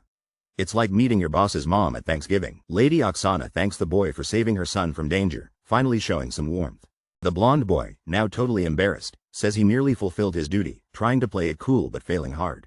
Lady Oksana tells the blonde guy she has to reward him for something incredible he did. He looks totally shocked by the praise. She pats his head, complimenting his hair and saying it matches perfectly with his blue eyes. The tension is real. Lady Oksana insists he'll look amazing if he eats more, and even promises to make him new clothes. The poor guy looks extra awkward. The blonde guy blushes hard and stutters a shy, thank you. It's like he's never been noticed this much in his life. Lady Oksana gives a gentle smile, totally proud of him, like she's planning something super special behind the scenes. Lady Oksana walks away gracefully, telling Sir Jaeger to get back to work. Everyone is bowing or looking at her like she's a big deal. The dark-haired knight teases Jaeger, surprised he gets so nervous around Lady Oksana, asking why he was so intimidated. Jaeger admits he's never really talked to ladies before, so of course he's clueless. This is like the world's hardest side quest for him. The knight shrugs, saying it wasn't so bad for Jaeger's first try. We all know even he struggles with Lady Oksana sometimes. She's boss level. The knight suddenly changes the topic. Forget all this fancy talk. Let's just go eat, because nothing conquers nerves like a solid meal. The dining hall is packed with people eating, but something strange is definitely cooking in the background. Close up on a guy drooling, clearly starving or just really dramatic about soup. We see that soup, and, oh man, this looks delicious but also suspiciously luxurious for the setting. Blonde guy sits down, grabs the soup, and instantly becomes the target of every jealous eye around him. One guy leans in, all smug, roasting Blondie with trash talk that stinks worse than the cafeteria food. The whole crowd laughs, teaming up to embarrass Blondie as if they practiced this routine. But our blonde hero stares back, eyes glowing blue, completely unfazed and probably plotting revenge. Blondie scoops up something odd from the soup, and we're all thinking, did he just find a surprise ingredient? Calmly, he flicks the object away, acting cooler than the freezer aisle at Walmart. Blonde guy tastes the soup and smirks, saying, earlier than I expected. Bro's got more confidence than my cat at 3 a.m. Tensions rise as the brown-haired guy wonders why the new student is so calm despite facing their intense stares. The instructor lays down the rules. Every action from now on will affect Mr. Joseph's reputation, making the stakes super high. The blonde guy coolly calculates how to handle this without harming Mr. Joseph's reputation. He looks like he's about to ace a math test. The brown-haired student gets annoyed. He wanted some fun hazing, but the new guy is just too chill. He asks for the new kid's name. Looking unimpressed, the brown-haired student responds with a simple, what, as everyone waits for the new kid's answer. The blonde student's eyes glow intensely as he demands, I asked for your name. That's a power move if I've ever seen one. Instantly, the brown-haired guy is hit by the blonde's overwhelming aura, questioning what kind of monster he's actually dealing with. Trying not to look scared, the brown-haired student stammers out his name, Sovanin, twice for good measure, just in case he forgets. The blonde student steps forward, radiating pure intimidation, while Sovanin and his crew suddenly regret signing up for this episode of Who Wants to Be a Bully. Three cloaked figures march down a bright, fancy city street like they own the place. Something big is definitely about to happen. The leader, rocking a red jewel and serious beard, looks totally in charge. His squad is right behind him, not messing around. The family head glances over the balcony, noticing there's a massive training session happening. The intensity level just went through the roof. Let's watch for a bit, the family head says, keeping his cool. His crew stands by, completely focused on the action below. Zoom in on the family head's intense stare. He's sizing someone up, thinking harder than when you try picking a Netflix show. Down in the courtyard, a mysterious blonde warrior stands out. He looks ready for anything, sword at his side and confidence on display. The family head spots the blonde and actually compliments him, just before the old advisor tries to point out something way more urgent. The family head turns, alert. Something or someone is making even his legendary eyebrows twitch. The fighters realize they've got an undercover audience. Suddenly, every swing and block feels like the finals of a game show. A shadowy figure named Jaeger peeks out, spotted at last. Turns out, the newbies always attract extra attention, and today's no different. The man with the beard sets the stage, hyping up some kind of dramatic test about to go down. The blonde warrior steps up with total confidence, ready to show everyone just how skilled he is with a sword. Swords clash instantly, and the blonde fighter launches into a fierce duel against a determined opponent. It's chaos. Our blonde hero dodges, swings, and battles against not one, but multiple sparring partners at lightning speed. The dark-haired opponent is giving his all, face twisted in absolute determination, refusing to go down easy. The blonde's next challenger is much taller than him, but he goes in anyway. Someone say David versus Goliath? The bearded man watches closely, deciding that, honestly, this guy might actually be a bit sloppy. Beard guy spots something special in the rookie. Maybe it's the wild moves or just desperate energy, but it stands out. In the heat of battle, the advice is clear, Vlad. If you want to survive, you better remember this next part. All swordsmanship starts from your step. Even in a tournament, skipping leg day is just not an option. The action starts as someone stomps the ground, launching into intense combat mode right from the first second. Blonde guy dodges an attack with insane speed while his opponent swings both wooden swords overhead. The text reminds us that every move begins with where you place your feet. One wrong step, and you're toast. If you can trick your opponent by faking where you look and how your shoulders move, you can win the battle. The blonde's eyes glow with pure focus, ready to outsmart his rival and never blinking once. The attacker screams and swings with wild confidence, totally convinced he's about to win the match. You can literally control your opponent just by how you move. Imagine trolling your enemy with every step. The blonde fighter twists, dashing and dodging so quickly it looks like he multiplies on the spot. Now the black-haired swordsman realizes something's wrong. Sweat dripping, eyes wide, definitely not having a good hair day. Intense face-off, the blonde fighter closes in, staring down his opponent. You can almost hear the gotcha moment. The blonde fighter slices through the air, launching his opponent with insane speed across the training arena. The black-haired guy is totally shocked. He thought the attack was aimed at his left, but he got faked out hard. Blonde hero grabs the guy's hair, really showing who's boss in this Night Academy showdown. He calls him Sovenon's henchman and reminds him how much he loved laughing in the cafeteria earlier. With a chilling glare, blonde hero dares him to try snickering a bit more this time. The punch lands with brutal precision, absolutely wiping that smug look right off the guy's face. The classmates look on in shock, realizing maybe cafeteria jokes aren't so funny anymore. More trainees stare wide-eyed, suddenly worried they might be next in line for a surprise hair appointment. Outside, two teachers watch and wonder if this beatdown is even allowed. One seriously doubting the HR handbook. The instructor just smirks and says, let them be. If you want to be a knight, you gotta handle a little hair pulling. The bearded guy says it looks like someone is really enjoying the chaos about to happen. The man with the eye patch agrees, peeking from behind a wall, totally seeing something wild go down. Suddenly, chaos breaks out. Someone is getting taken down hard while others scream to stop. The angry officer shouts, demanding everyone to take him seriously and stop the madness. Maybe he needs a nap. The white-haired guy unleashes a powerful strike, showing he's definitely not holding back. His gloved hand pins an opponent's head to the ground, making it clear he's the boss here. Standing tall, the white-haired fighter glares down, victorious, while everyone else just watches in awe. He admits he got a little too caught up, but hey, who hasn't lost track of time with their hobbies? The officer looks at him in disbelief, wondering what's with that intimidating stare. The white-haired guy calmly walks away, leaving a trail of stunned opponents and probably more questions than answers. The blonde guy turns to face a tough-looking guard, and you can feel the tension building already. The blonde apologizes with zero remorse, saying he loses control when he gets excited. Meanwhile, the guard looks ready to explode. Blondie casually says sorry in advance, and his boots step forward, setting up something epic. He warns the guard that for him, this fight's gonna get way messier than expected. With a cocky smirk, the blonde guy jokes about calling for help if his soup's bland. Talk about savage. The guard grits his teeth, probably wishing he just stayed in bed this morning. People whisper that Mr. Joseph brought in a mad dog from the alleys. Nobody wants to mess with this guy. At breakfast, a guy confronts the captain, accusing him of beating up other vassals, while servants gossip in the background. The blonde guy munches on bread and asks if the other dude's job as a stable hand is manageable or driving him crazy. The stable hand boasts he's not just any worker, he's the great Count Bayezid's man, but quickly realizes that's totally not the issue right now. The blonde guy is questioned about beating up everyone in the manor, but he insists that's a crime, acting like it's old news. Another guy admits he's always been a criminal and says simple assault is him going easy on people. Sounds like a peaceful breakfast, right? The blonde casually says he didn't hit anyone in an obvious way, blaming the others for starting fights. Clearly, he's a master of logic. He claims nobody talks to him now, so it's actually comfortable. Suddenly, someone nervously approaches their table. A chubby newcomer introduces himself as Portly Canner, looking like a Disney sidekick who wandered into the wrong movie. The blonde guy stares, wondering, what business do you have with me? Everyone's waiting for Canner's next move. Sweating, Canner hesitates. The blonde offers a choice, sit down or get lost. Not exactly a warm invitation. Canner lights up, shocked. Oh, really? Food tray in hand, he's about to make himself at home.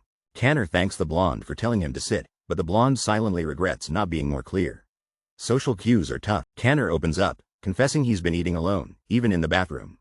This meal just got super awkward. The blonde guy grabs a sausage and the brown-haired kid brags, that's my precious sausage. Did someone say legendary lunch? The brown-haired kid starts flexing, my father supplies all the meat here. Our family is the sausage gang. The blonde kid catches him eyeing the plate and asks, want some sausage? Generosity levels over 9,000. Blondie gives a sharp look, what the heck are you talking about? He's not getting tricked that easily. Suddenly, a room full of sparkling sausages appears. Seriously, more sausage than a breakfast buffet at grandma's house. Surrounded by sausages, brown-haired kid says, my dad sent this, but there's too much for me. Sharing is caring. He realizes he's surrounded by the young masters of elite families. Not exactly a back alley barbecue. The blonde kid thinks, building a connection here could change everything. He's got big plans with these sausage VIPs. Blondie turns and says, Portly, want to eat with us from now on? The kid's face practically says, is this heaven? The brown-haired kid lights up, really? Is that okay? Looks like he just won the sausage lottery. Cade and Maxim walk into a room packed with sausages. They're acting like finding salami heaven is no big deal. Cade thinks to himself, it's not all about sausages. Clearly, he's got bigger plans sizzling. Sir Jaeger strides through a grand hallway, looking focused. You know he's on a mission when the carpet is this fancy. Serving Mr. Joseph is no walk in the park. Jaeger's only break comes when Cade and Maxim stop needing sausages every 5 minutes. Gregory calls out, Sir Jaeger, stopping his determined march. Somebody's about to get questioned. Gregory's not messing around. Where are you rushing off to in such a hurry? Even his mustache looks suspicious. Jaeger, caught off guard, replies, Sir Gregory. Internally, he's just thinking, damn it. Gregory laughs and points out Jaeger's obvious displeasure. If Jaeger frowned any harder, birds would stop singing. Gregory keeps poking fun, laughing even harder. Running solo on Mr. Joseph's errands isn't making Jaeger smile today. Gregory suggests Jaeger should totally be raising a vassal. Seriously, he thinks it's not too late to turn Jaeger into a full-time mentor. The serious guy with the eye patch tells his friend to focus on his own vassal instead of meddling in other people's business. The burly man laughs, boasting that his vassal, Portly, is all grown up but desperately needs to lose some weight. He scratches his head, guessing if the vassal's name is Vlad, and swears the guy seems alright to him. The burly man compliments Vlad's manly spirit, but the eye patch guy isn't impressed and asks what his point even is. Laughing, the burly guy says Knight's meddling in vassal affairs gets embarrassing, but Vlad is finally warming up to Portly. He admits Vlad is kind of a loner and just thinks he's better than the rest. All he wants is Vlad to hang with Portly. Turns out, Portly is actually his cousin's nephew, so he can't let him get beat up. Asking for help is basically hopeless. Eye patch guy looks skeptical, asking if he's really supposed to help for free. Like, this isn't a charity. The burly man makes a deal help out, and you can ask him for anything later. I mean, that's how favors work, right? Eye patch guy admits Vlad never listens to him anyway, but hey, people who don't listen usually end up somewhere awesome. Maybe even starting a YouTube channel. The captain complains that the kid never listens, but his friend insists the kid is going places. A stable hand calls out the captain, saying he can't blame anyone if he can't even get on a horse. Our blonde main character hears the horses are all super friendly, unless he goes near them, then they run. The stable hand says horse issues aren't about skill and even the other staff think it's bizarre. The blonde kid's frustrated. Animals have avoided him his whole life, which is honestly more rejection than my inbox. Dogs and cats freak out when he's near. He wonders if horses hate him too. He tries to figure out why he struggles, recalling every anxious moment around animals. But then he remembers the night he rode Sir Jaeger's horse and survived an undead attack with everyone. The stable hand points out Sir Jaeger's horse is super expensive. The main character just looks stressed. Secretly, the blonde guy thinks, I can only ride expensive horses, but he can't admit it and wonders why this is his fate. The maid hesitates, then nervously announces something important to the two guys sitting at the table. With total confidence, the maid tells them Mrs. Oksana has called for one of them. The blonde guy, in shock, asks if Mrs. Oksana really wants to see him. It's like getting called to the principal's office. Cut to a luxurious, golden room, definitely not the kind of place you'd eat instant noodles in. Mrs. Oksana sits elegantly and smiles, surprised that someone from the back alleys could look so refined. The blonde guy, now dressed up, stands awkwardly in new clothes, looking like a deer caught in headlights. Mrs. Oksana tells her attendant not to make the clothes too tight since he's still growing at 17. Maybe he'll end up taller than her doorways. She promises him more outfits for summer, explaining the importance of having clothes for every season. Blushing and shy, the blonde guy quietly thanks Mrs. Oksana for her kindness. Mrs. Oksana warmly says she should be thanking him instead. He saved her son's life, which beats cleaning her room any day. The blonde swordsman apologizes to the elegant woman in green, then quickly asks to leave her extravagant room, hoping to escape the tension. He steps out of the ornate door, relief washing over him as he finally gets a moment to breathe. He wipes sweat from his brow, thinking, she's just difficult for no reason. Drama level? Over 9,000. Checking his fancy new clothes, he wonders how expensive they are, feeling like an imposter in high society. He clutches the fabric, reminding himself none of this stuff truly belongs to him. Walking down the luxurious hallway, he admits, I tried so hard to get into the Bayezid family, but I still feel out of place.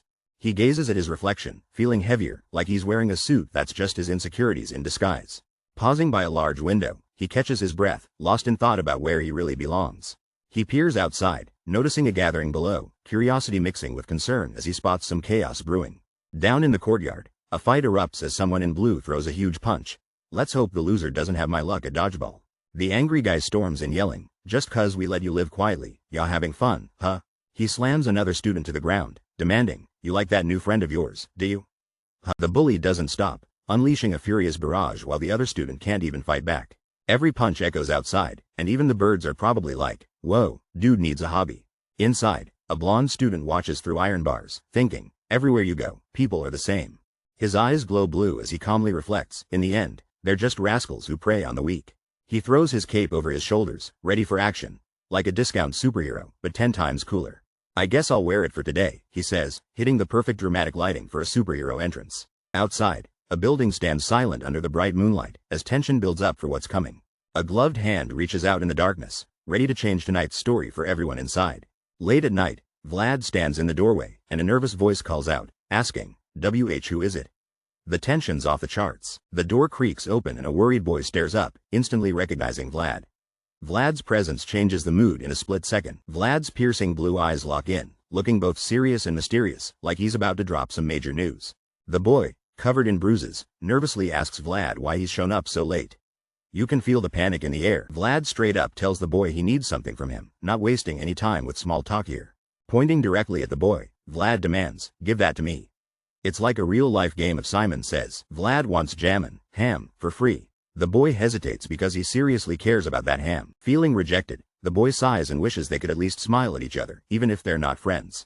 Vlad wonders if the boy only sees him as someone to take advantage of, feeling a little blue under the night sky. Even so, the boy looks down, still hurt, but maybe thinking about giving Vlad what he asked for. The big guy hands over food and says it beats eating alone. The blonde knight just stands there. Things are about to get interesting. The blonde knight grabs the meat and tells him not to worry, I'm just taking a fair price. Looks like this guy's got rules. The big guy, clearly bruised, freezes up and looks shocked. He definitely wasn't expecting that response. The blonde knight gets serious, saying a knight he knows taught him this lesson. Now we know he's got a code. A knight. The story's about to level up with what it really means to carry that title. A heroic flashback. The knight stands tall under a legendary sky as soldiers gather. He declares a knight only takes what's his. Blonde knight sizes up the odds. He's outnumbered 14-1. Even he thinks this is crazier than street thugs. Someone call, Squid Game. The leader of the other group shouts at the blonde knight, challenging his courage. This showdown's about to get intense. The blonde knight taunts back, motioning for them to hurry up. He reminds them, I came all this way for you, show me what you've got. Close up as the enemy's face goes full rage mode. Oh boy, this is about to be the wildest one versus all you've ever seen. A furious squad charges forward, weapons raised, as their leader screams, crush him. This is about to get seriously intense. The mysterious guy just smiles and says, I'm glad I changed. That's either super confident or he's got a secret up his sleeve. With glowing blue eyes, he lifts his staff and warns, blood's gonna splatter tonight. It's about to go down harder than my grades in school. Blue uniforms are flying as the main character absolutely destroys everyone in his path with insane moves and confidence. The group tries to surround him, but this guy looks like he's been dodging chores his whole life. Nobody can touch him. Blonde fighter charges through the crowd, blades swinging, as orders are shouted and everyone panics trying to stop him. One shocked student realizes, he's totally different. Apparently, the new guy didn't even know how to swing a sword 2 months ago. Commander in blue is furious, yelling, "Don't step back," and threatening anyone who even thinks about retreating. But while he's shouting, the blonde fighter dashes right past like he's late for free pizza day. The blue-eyed hero coldly asks, "You dare say that, but have you ever actually killed someone?" The big guy loses it, yelling at the blonde, calling him a lunatic and winding up for what looks like a serious attack. Blonde fighter strikes with a wild, arcing move, sending the blue commander flying across the ground. Our hero thinks back, remembering during the last expedition, he was just trying to survive one blow at a time. The brown-haired fighter unleashes a powerful strike, smashing his weapon forward in a clash of energy and determination. His training kicks in, remembering Jaeger's lessons, every clash, every opening, he's trapping his opponent and staying focused. Suddenly, the fighter's confidence shakes as he realizes something's off, his grip tightens and nerves kick in. Sweat trickles down his face as he desperately swings, frustration showing that his attacks are being countered. The blonde opponent closes in, the blue-clad fighter thinks, "I get it now. This gap, this space, it's mine to control." He tries to shift momentum, launching a new move, determined to create a rhythm and flow that's uniquely his. But bam, the brown-haired fighter's efforts backfire, flipping him through the air, crashing hard onto the ground. He grits his teeth, clutching his leg and groaning, "Uck. Myla." Safe to say he's not winning a dance contest today. The blonde challenger looms above, swinging their weapon with confidence, ready to end this epic duel. Tears stream down the defeated fighter's face, pure shock and despair as his dreams of victory slip away. White-haired warrior bursts in, gripping his weapon, eyes blazing and ready to start an epic showdown. He launches himself across the arena, moving so fast it looks like he's in 3 places at once. The blue uniformed trainees freeze, shocked and totally unprepared for what's coming their way. One guy's jaw drops as he finds himself on the ground, desperately gasping for air and mercy. The white-haired guy pins him down, staring him down like a boss, making sure everyone sees his power. He leans in, his eyes glowing, threatening, "Don't you ever look me in the eye, and leave my friend alone." The fallen trainee nods frantically, face full of tears, realizing this isn't just practice, this is real. Under the moonlight, Whitehair realizes this dude actually tried to end him and nearly went full Avengers mode. He brushes it off like it's just another day, saying, "At least I've paid back for the jammin', like Ham is worth fighting for." He turns to the crowd, cold as ice, asking, "Who's next? Time to finish what you started." These sword trainees freeze up, their faces say, "Nope, I did not sign up for this," as tension fills the air. The mysterious blonde steps up, their eyes glowing, "If you're not coming, then I guess I'll have to." This just got real. The trainees look like they just saw their GPA drop, not ready for what's coming next. Suddenly, outside the grand building, there's chaos and energy. Something epic is about to go down. A shadowy figure watches from the window, clearly waiting for something intense to happen next. The man in the suit gazes out with admiration, whispering, "Outstanding. That's gotta feel better than getting a gold star." Inside, knights stand at attention for the monthly meeting, looking more organized than my sock drawer. On one side, serious-looking knights are clearly Team Rudiger. Those stares could slice cheese. Across from them, the knights following Joseph look ready for business, with way cooler facial hair management. And in the middle, the legendary neutral guy stands with fur on his shoulders, like Switzerland, but with an epic beard. Captain Anatala announces a major duty schedule shakeup as the knights prepare for a top-secret mission. This is about to change everything. The Count shifts focus to the big news: rare holy items just arrived from the church, and everyone wants a piece. The Count senses a huge shift. The whole vibe in the room feels way different today. Rudiger's crew looks furious, like they're ready to break something. I'd say they're patients, but I don't think they have any left. Joseph's supporters, on the other hand, seem way more relaxed. Maybe they started their morning with extra coffee? The Count realizes Joseph's team is finally happy. These knights have spent way too long feeling bummed out. Joseph's knights stand tall, facing the Count, ready for whatever's next. The tension in the hall could cut diamonds. The Count leans in with a sly look. He's definitely plotting something, and everyone knows it. Joseph's knight is freaking out. Wait, the Count's actually smiling? Who swapped out the boss while I wasn't looking? The grand chandelier sparkles as the meeting wraps up, and all knights are told to double-check their assignments. This isn't over yet. A squad of armored soldiers marches into a royal hall, their leader looking way too cool for a regular Tuesday. The leader complains, calling someone a rabid dog who doesn't even know who to bite. Oof, that's harsh even for the palace. Close up and he's giving serious side eye. This guy's sharp. You can tell he's got secrets, and probably a killer skincare routine. 3 knights look super tense, like someone just announced, "No cake at the banquet." One knight groans and tries to calm the crew, saying they should just leave. Apparently, it's all about whose vassal you are. The bearded leader laughs with his fur-caped friend, noticing everyone is just seething with rage around them. The friend teases, dropping hints about drama. He says the word is out, and wonder why his buddy is acting all innocent now. The bearded friend beams, saying Vlad performed a massive exorcism and even the drill instructor can't handle him. He's beyond the standard. Talk about overachieving. The main knight just shrugs and mutters, is that so? Pretty sure he wishes Vlad would transfer out already. Grateful, the jolly friend thanks Sir Jaeger, ready for any mission, no matter how tiring or tough. Not even Mondays can scare this guy. The man in the green scarf says, I'll keep that in mind, looking serious as he leads the way through the grand hall. He thinks to himself, proud that his student succeeded, and honestly, who wouldn't be proud after this much effort? In the next room, a mannequin displays shiny armor, while a wooden chest beneath holds more impressive gear, hinting at a special delivery. Facing the armor, the group hears, Father sent this as a gift for Vlad. They're shocked when it's revealed to be from the Count himself. The mustached man grins, saying, that's too nice for a mere vassal, clearly impressed and probably a little jealous. The man in the green scarf recognizes the material, that's orc leather. Grey orc at that. The young noble nods, confirming it's rare. In the freezing north, grey orcs roar for battle. Grey orc leather means northern warrior, that's like wearing a legend. The noble with folded arms smirks, he must have taken quite a liking to him. Winning the Count's approval in a month is unheard of. They agree there's no vassal who can rival Vlad now, and rumors about his skills have already spread like cat videos on the internet. Suddenly, a hand thrusts forward a sealed letter. We can't sit idly either. Everyone's left wondering, what's that? Suspense just went up. The dark-haired guy holds up a sealed envelope and says it's time for the next step. The man with a green scarf and eye patch reads the letter, realizing it's not just any invitation. Dark-haired guy smirks and asks if the eye patch man can handle this mysterious challenge. Eye patch answers confidently, saying he's been bored and would love the chance to stop cleaning up others' messes. The dark-haired guy declares it's decided. The mission is officially on. Dramatic reveal. Their destination is Dearmar, the place everyone's been whispering about. The whole squad is ready. Eye patch, mustache, and the mastermind lead the charge. Team Dearmar rolls out in a carriage convoy, speeding through bright green fields toward adventure. Turns out, Dearmar's biggest flex? It's legendary lemons. Northern folks hardly ever get real fruit. And that's not all. Dearmar is the gateway to the central regions, making it basically the VIP city of the north. The blonde knight asks if Sir Jaeger is acting because of the chaos, but Jaeger just smirks and calls crisis an opportunity, if it's not his crisis. Jaeger explains the Heinl family is stuck in a family feud, and an invitation from the rightful heir is basically a desperate SOS signal. The blonde knight sweats and admits the world of nobles feels more complicated than assembling flat-pack furniture without instructions. It all comes down to a battle for the land of Dearmar, even between family members who share the same blood. Jaeger points out that fighting your own relatives is practically a noble family tradition, passed down like weird family recipes. The true heir, Alicia Heinl, stands alone while her uncle Endra claims she shouldn't inherit because she's illegitimate. If Alicia vanishes, her uncle Endra is totally next in line for that sweet Baron Heinl throne. The empty throne shines under the spotlight, just begging for its new ruler, unless someone else gets there first. Alicia is the only child of the former Baron, but people doubt her because she's a woman.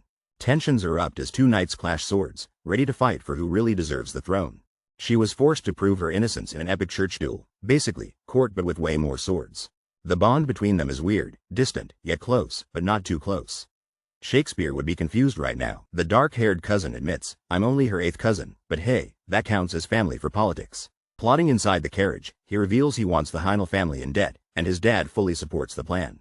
Blonde knight is blown away, quietly whispering, how impressive, while peeking at the knight outside. The bearded knight enters on horseback, like a boss, making everyone wonder if he's the real MVP here. He glares, demanding, what's that insolent look in your eyes?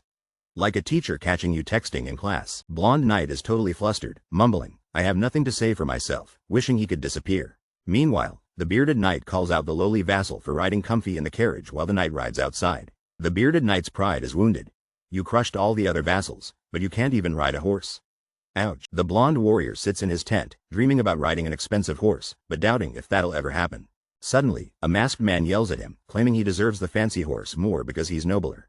The tension gets so intense, you can hear the armored chest thumping louder than my heart during a challenge. The blonde guy clutches his chest, wondering why his heart's been racing lately. Is it all the constant nagging? No surprise for him, dealing with this chaos has become part of his new daily routine. Sitting up front, Mr. Joseph just keeps talking and talking, never letting the silence win. On his left, Sir Jaeger uses every chance to nag, making sure the blonde knight never gets too comfortable. But suddenly, the blonde's bright blue eyes go wide. Something's really off this time. The whole squad feels it. Is this an earthquake, or did someone forget to pay their rent on gravity? Sir Jaeger looks at the crew, confirming the ground is actually rumbling. Something big is about to go down. Suddenly, the entire caravan shakes as the horses skid to a halt on the road. The leader with the green scarf yells, everyone, halt. Get off your horses now. All the armored riders leap off their horses in perfect sync, like synchronized swimming but in armor. Inside the carriage, the spiky-haired guy kicks the door open and dives out. The blonde knight grabs Mr. Joseph, shouting, "Mr. Joseph, please duck." Mr. Joseph ducks, totally speechless, eyes wide with shock as he dodges disaster. The blonde knight tells Joseph not to panic, reassuring him, "Your sincerity is admirable, but chill a little." The big knight wipes his brow in relief, saying, "Phew, it passed," while the others recover too. Exhausted, Joseph sighs and admits it's his first earthquake, only to be told that wasn't an earthquake. The blonde knight points out the window, saying, "Look," revealing a mysterious path ripped through the earth. The ground suddenly rips open, sending shockwaves across the land. Something huge is coming and nobody's ready for it. A giant deathworm explodes from the earth, and it's not just any monster, it's a remnant of the fallen dragon. Our blonde knight stands frozen, armor shining, staring in shock as he faces this dragon's leftover nightmare. With sweat on his face, the blue-eyed knight mutters, "Remnant of the dragon," and you know he means business. He cracks a confident smirk, already plotting how to take down this legendary threat. The knight says, "That sounds awesome, like it's just another Tuesday fighting a monster straight out of a fairy tale." We zoom out to the mighty walled city of Daramar, home to the Heinel family in the next stage of our quest. The sun gleams over a grand mansion as a carriage rolls up. This place is fancier than anything in my neighborhood. Standing outside, the knight tells Vlad, "You may move freely from now on. Look out, Daramar. Vlad's got permission." Vlad, with a sly look, says Vlad can bring Gerda along. He's ready for an adventure, just don't ask him to read Gerda's poems. The blonde knight looks shocked he's allowed to act freely. He seriously can't believe he actually has some freedom for once. The dark-haired guy stares him down, asking him to think about why he was brought here. Dude's really making him work for an answer. Outside, the black-haired leader asks the blonde knight if he's dissatisfied. The blonde panics, insisting he loves the opportunity but he's nervous. The leader explains an honorable duel is rare and this one's team-based, with knights from all different backgrounds getting ready to clash. Blonde knight's told to observe the others and figure stuff out for himself. He looks just about ready to overthink for days. The mentor believes showing the world is better than telling about it, and hopes the blonde expands his mind through wild experiences. Big guy warns the blonde not to get beaten up in an alley, since they need to warm up and spar later. Not exactly the pep talk he wanted. The blonde protests, "I'm not that stupid." He looks offended, like when you get told to bring an umbrella but it's sunny out. The big guy's having none of it. He reminds the blonde he can't even ride a horse. Ouch, that trust meter hit zero fast. The dark-haired leader gives marching orders. Report every evening and share any suspicious stuff immediately. Blonde knight agrees. Understood, Mr. Joseph. After ages with no break, our knight finally scores some free time and decides it's time to explore his surroundings. The knight roams the old halls, noting it's smaller and way less fancy than the legendary Bayezid mansion. This place is famous for lemons, but honestly, it looks like lemonade stands aren't helping the bank account. Hand tensing over his sword, the knight gets serious. Something here just doesn't feel right. Suddenly, he flashes back and realizes he's definitely been here before, and that memory hits hard. Spotting that lonely tree on the hill jogs his memory. This place is a piece of his own past. He smiles, realizing he needs a place to pray. Turns out knights need more than just cool armor. The sunlight hits the graveyard as he remembers a promise. You get the sword, I get the memories. Like a medieval Craigslist trade, he thinks to himself, I've been taking for so long, now it's finally time to give back. Rays of light stream through the grand windows, filling the entire hall with hope and a fresh start.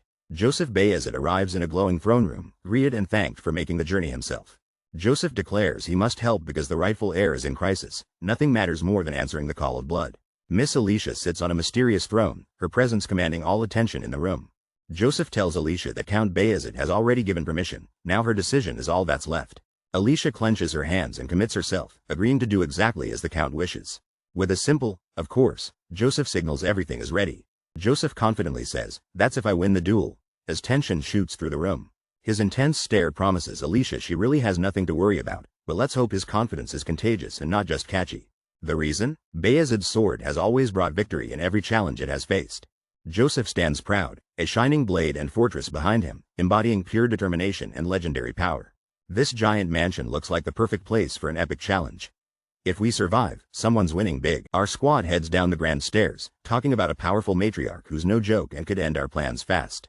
The team agrees she's been in control the entire time, but there's that one guy who just keeps thinking he's got it. The leader declares the plan isn't changing, confidence level over 9,000. This is either genius or a future meme. All that's left in the world are memories, and sometimes those memories can be the heaviest thing to carry. Our hero stands among gravestones at sunset, thinking about why humans are obsessed with leaving traces behind. He stares at a gravestone, reflecting on the scars and how memories always rush back on days like this. The knight wishes he could have given his mom a tribute like this, regret and longing clear on his face. Kneeling by the grave, he notices it's a bit neglected, thinking maybe ghosts don't have a cleaning service. He gently brushes leaves from the gravestone, determined to show respect even to those long gone. The knight says it's only right to greet the real owners of this land, showing deep respect as he bows. Hearing a silent voice, he's startled, but his awkward smile says he definitely didn't expect a ghostly thank you. He assures the spirit he's here just for this, even skipping a nightly meeting. Now that's a real grave commitment. He kneels, embracing the moment, sword in hand, promising never to forget the memories or those who once were here.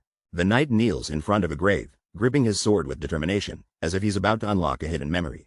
Suddenly, a glowing spirit appears behind the knight. Memories start flooding back, and it's getting intense. The knight tries to piece things together, realizing even the tree has grown. Seriously, when did all this happen? Everything feels strangely familiar. The knight senses he wasn't alone here before, but with someone important. The spirit murmurs something mysterious, and tension builds. Someone, or something, is definitely watching right now. Looks like that thing watching us from the front recognizes me, the spirit says, as the knight tries not to freak out. The knight, clearly confused, looks up and asks, "What?" hoping someone's not about to challenge him to a staring contest. The spirit politely asks to borrow the knight's body for a moment, and the knight nervously agrees, just for a moment. The knight closes his eyes and says, "Phew, here we go," clearly rethinking his last decision. Blue light crackles as the spirit begins to merge with the knight, and everything's about to go absolutely wild. Our hero grabs his microphone, energy surging through him like he's about to drop the world's biggest announcement. Suddenly, he's teleported to a mysterious field, his hands tight around his sword, glowing with blue power. Eyes wide, he stares ahead and shouts, "WH, what is that?" Something massive is coming. He looks up and a gigantic white serpent spirit coils around a mystical tree, radiating raw energy. In his head, a message flashes that is a spirit. Well, that's not something you see at Chipotle. The colossal serpent locks eyes with him, its icy blue gaze sending chills straight through his armor. Freaked out, the hero mutters, "A SP spirit? I've been seeing way too many strange things lately." He realizes, "I think it's looking at me," but hears another voice inside say, "It's looking at me who's inside you." Instantly the snake descends from the tree, and the hero screams, "It's coming down." A calm voice replies, "I don't think it's going to bite." The hero sweats. How can you tell? Blonde knight senses something strange and massive, but it's not scary at all. This guy's got nerves of steel. A giant mystical serpent appears, but instead of danger, the knight feels warmth, like someone just turned spring on.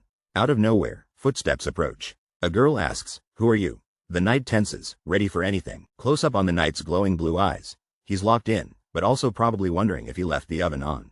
The serpent hovers peacefully as the knight stays kneeling, as if it's just a big garden pet. The blue-haired girl is back, asking, "How did you come here?" The knight clutches his sword, caught off guard. The girl warns, "Only the Heinel family can be here." She looks ready to karate chop any rule breakers. The knight apologizes and says he just wanted to find a quiet place to pray, not break family traditions. The girl looks super confused. Pray? Here? Like she just saw someone meditating in a Taco Bell. The knight insists he's harmless and pulls out proof. He's a vassal to Sir Jaeger, not a suspicious guy at all. The girl with blue hair inspects a badge and says, "Great. So you're not a suspicious person." The blonde knight looks relieved and thanks her, still holding out his badge for proof. Both stand awkwardly under the sunset, tension so thick you could cut it with a wooden spoon. The knight sweats, thinking maybe standing by a nobleman's grave isn't the best life choice. He worries a bearded soldier nearby will get in trouble too, and realizes he needs to stop her from talking. Panicking, the knight turns his attention back to the maid. "Can I be of any help to you?" The blue-haired maid folds her arms. "Aren't you here to tend to the grave?" "You're a maid here, right?" The knight tries to sound helpful. "I cleaned it up a little before you came." The leaves were everywhere. She raises an eyebrow. "You cleaned it up?" Probably didn't expect a knight with janitor skills. He stands by the grave and adds, "It's common courtesy to greet the owners of the land." Grave etiquette level expert. The blue-haired girl steps up and says, "Let me do it," taking control right away. The knight hesitates but asks for a big favor, begging her to let things slide just for today. She warns, if Sir Jaeger finds out, he'll be furious, raising the stakes big time. A sly smile appears on her face, like she's got a secret plan no one knows about. She teases the knight, saying maybe he'll get away with it if he cleans well enough. The knight grumbles in frustration, muttering that pretty ones are always the most stubborn. He scrubs the stone furiously, totally determined, while the blue-haired girl keeps a close watch. She covers her mouth, trying not to laugh at how seriously he's taking the cleaning challenge. Leaves swirl in the golden sunset as the two work together under the giant tree. Suddenly, loud noises echo from the mansion, hinting that Sir Jaeger might already be on his way. Two swords clash with so much force, you can almost feel the tension bouncing off the metal. The blonde knight stares wide-eyed, jaws dropped, whispering, amazing." Like he just saw TikTok for the first time. Knights are swinging, shields colliding. It's an epic duel that's got everyone on the edge of their seat. Behind the wall, the blonde knight watches in awe, asking if Sir Colin is the one smashing through with all that strength. The mustached knight looks fierce, dramatic energy swirling, and apparently he can slice right through your bones, no big deal. The blonde knight, sweating just a bit, realizes why the mustached guy gets called the dirty boar of the Midlands. But Sir Pablo stands his ground, shield up, totally unfazed and flexing his parrying skills like a pro bodyguard at Comic-Con. Watching this wild sparring match, the blonde knight wonders if you gotta be insanely good just to earn your armor. Suddenly, he remembers Sir Vorden, a knight too, who, let's be honest, looks like he could win a pie-eating contest instead. The blonde knight reflects, realizing that back in Sora, he never understood his place, but now, the world feels a bit clearer. The blonde knight is exhausted, but he knows the journey isn't over. He's got a long road ahead if he wants to win. As sunlight beams across an empty throne, tension rises. Today's the day of the big duel. He pulls tight on the armor straps, making sure every piece is locked in, because every knight needs zero wardrobe malfunctions. Tighten it even more firmly, the black-bearded knight demands. The blonde knight nods, ready to listen and learn. Determined, the blonde knight focuses, blue eyes clear, doubt flickering but quickly suppressed. The camera shifts to Endra Heinel, arms crossed, looking smug. He's the guy trying to steal his own niece's rightful place. The black-bearded knight tells him to keep his eyes open. Today, real knights duel, and you don't want to miss this. Don't worry about yesterday, the black-bearded knight reassures, as if pep talks are part of his daily sword diet. The blonde knight looks anxious, pressure mounting as the moment of truth gets closer. What has you so shocked? The black-bearded knight asks, joking that his emotions are written all over his face, even bigger than subtitles. These knights are insane, blocking crazy strong attacks like it's nothing. Honestly, it was kinda shocking even for me. Turns out, I've been spying on some knights whose skills are, no joke, downright monstrous. The eyepatch knight tells me, a child should walk before they run. Basically, he thinks I'm not ready for the big leagues. Apparently, the bigger your dream, the longer the grind. So if you want a pizza, maybe just take 2 steps. At night, 2 knights stand together while a legendary giant looms behind them like he binge-watched too much anime. The blonde knight nods, totally serious, and says, understood. Somebody's taking notes. Suddenly, he gets all commanding, everyone, show your respects. Somebody woke up feeling important today. Massive doors swing open with dramatic flair, like they're revealing the world's fanciest surprise. The blonde knight wonders about the mysterious master of Heinel, who apparently is super young and never shows up to parties. Elegant shoes step forward under a grand blue dress. Is this the young master everyone's talking about? Suspense level unlocked. The blonde knight freezes when Alicia Heinel suddenly appears, raising the tension in the grand hall. All eyes are on Alicia Heinel as she enters in a dazzling dress, and you just know drama's about to explode. Now, he's accused of insulting a noble. That's definitely not the best way to impress royalty. The throne room fills with light as Alicia and her escort walk straight towards the throne, and you can cut the suspense with a knife. Alicia glances coolly at the knight, not even breaking a sweat. He looks more nervous than me before a math test. Alicia's gaze is so intense, even the chandeliers might start sweating. The knight clenches his chest, panicking. Damn it, she recognized me. Now he knows this isn't just a costume party. Alicia stands calm and regal while the knight bows, his confidence somewhere back at the castle gates. Alicia claims the throne, taking her seat like she was born for this. Everyone else just tries not to look awkward. The priest announces it's time for the duel. Talk about pressure. At least he's not asking who forgot to feed the royal dogs. Alicia and her rival glare each other down as a legendary duel with everything on the line is about to explode. Armored knights stand off, swords ready. An honorable but brutal duel is going down, and nobody wants to blink first. The throne looms, and talk of noble blue blood reminds everyone what's really at stake, big responsibilities and even bigger karma. Alicia refuses to let tradition make her heart cold, tossing her towel into the arena like she's quitting a bad gym class. She shouts, stop, enough of this. Alicia isn't about to let the drama turn into a hospital trip. The battered knight finally gasps, I surrender. But there's more stubbornness here than in a shopping cart stuck on a curb. With blood on his face, the old knight insists, it's not over yet. He's harder to put down than a Wi-Fi outage. A poised man announces, Sir Duncan, your master threw in the towel. Amid defeat, turns out the towel is mightier than the sword. Another knight offers respect, saying, it was a good fight, Captain. Even defeat comes with a side of honor here. The battered captain, barely standing, whispers, am I still your captain? Hoping loyalty lasts longer than his energy. This knight trained someone to lead the house of Heinel but never expected to be betrayed by his own student. Talk about trust issues. The old man, bloodied and defeated, mutters how all of this is just a shame. Plot twist, not the retirement he planned. The announcer declares Sir Chard, Mr. Endra's knight, as the duel winner. The crowd looks stunned, except one man, who's already celebrating. Mr. Endra's squad is all smiles, cracking jokes and loving their perfect start like it's game night and they just got the first win. The next knights step forward, swords ready, tension high, one is way taller and the other looks like he skipped arm day. Rules are clear, no aura tricks. This fight ends if anyone surrenders or gets hurt.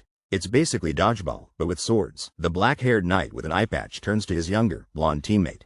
I sense a mentorship moment coming. The veteran knight challenges the young guy, saying he's trying to run before he can walk. Must be hard when YouTube comments say the same about me. The blonde trainee stares back, determined and wide-eyed, probably rethinking every life choice that got him here. The eye patch knight raises his sword, declaring, "Today's class is happening right here." School never looked so dangerous. The armored guy is told his test is to defeat the warthog of the central region, and things get intense real quick. With a flash of his sword, the eye patch warrior swings like his life depends on it. Both fighters clash. The air fills with speed and power as neither holds back. Who's going down first? The eye patch fighter's green eye locks in, calculating, like he's reading the warthog's next move.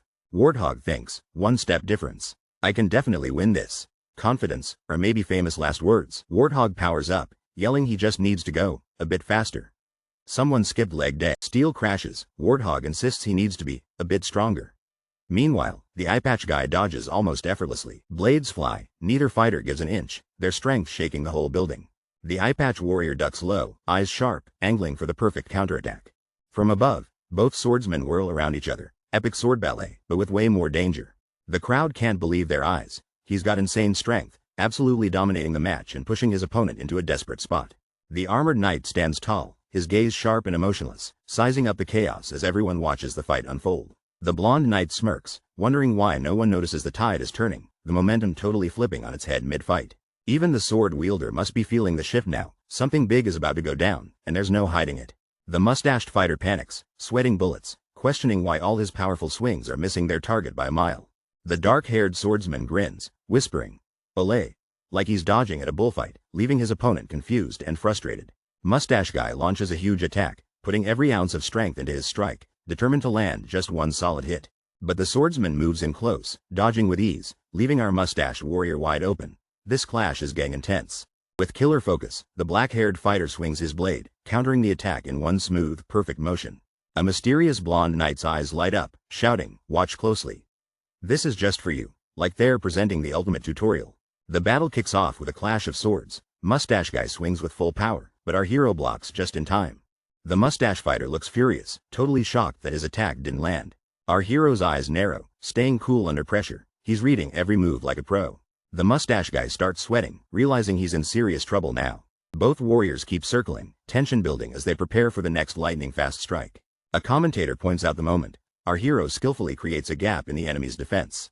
That gap after blocking the hit? That's the secret sauce for an epic counterattack move. Our hero gets in position, totally focused, ready to turn this battle around faster than you can say, plot twist. The blonde spectator realizes it's not just blocking, it's a technique to launch a brutal follow-up attack. The swords collide in a shower of sparks. Who's going to win this insane duel? Even my editor can't edit this fast. The armored knight towers over his opponent, sword ready, as tension fills the arena. One clearly dominates and the other kneels in defeat. The mustached man gasps in shock, sweat pouring down his face. He realizes his opponent is on a totally different level. Blue energy radiates from the knight.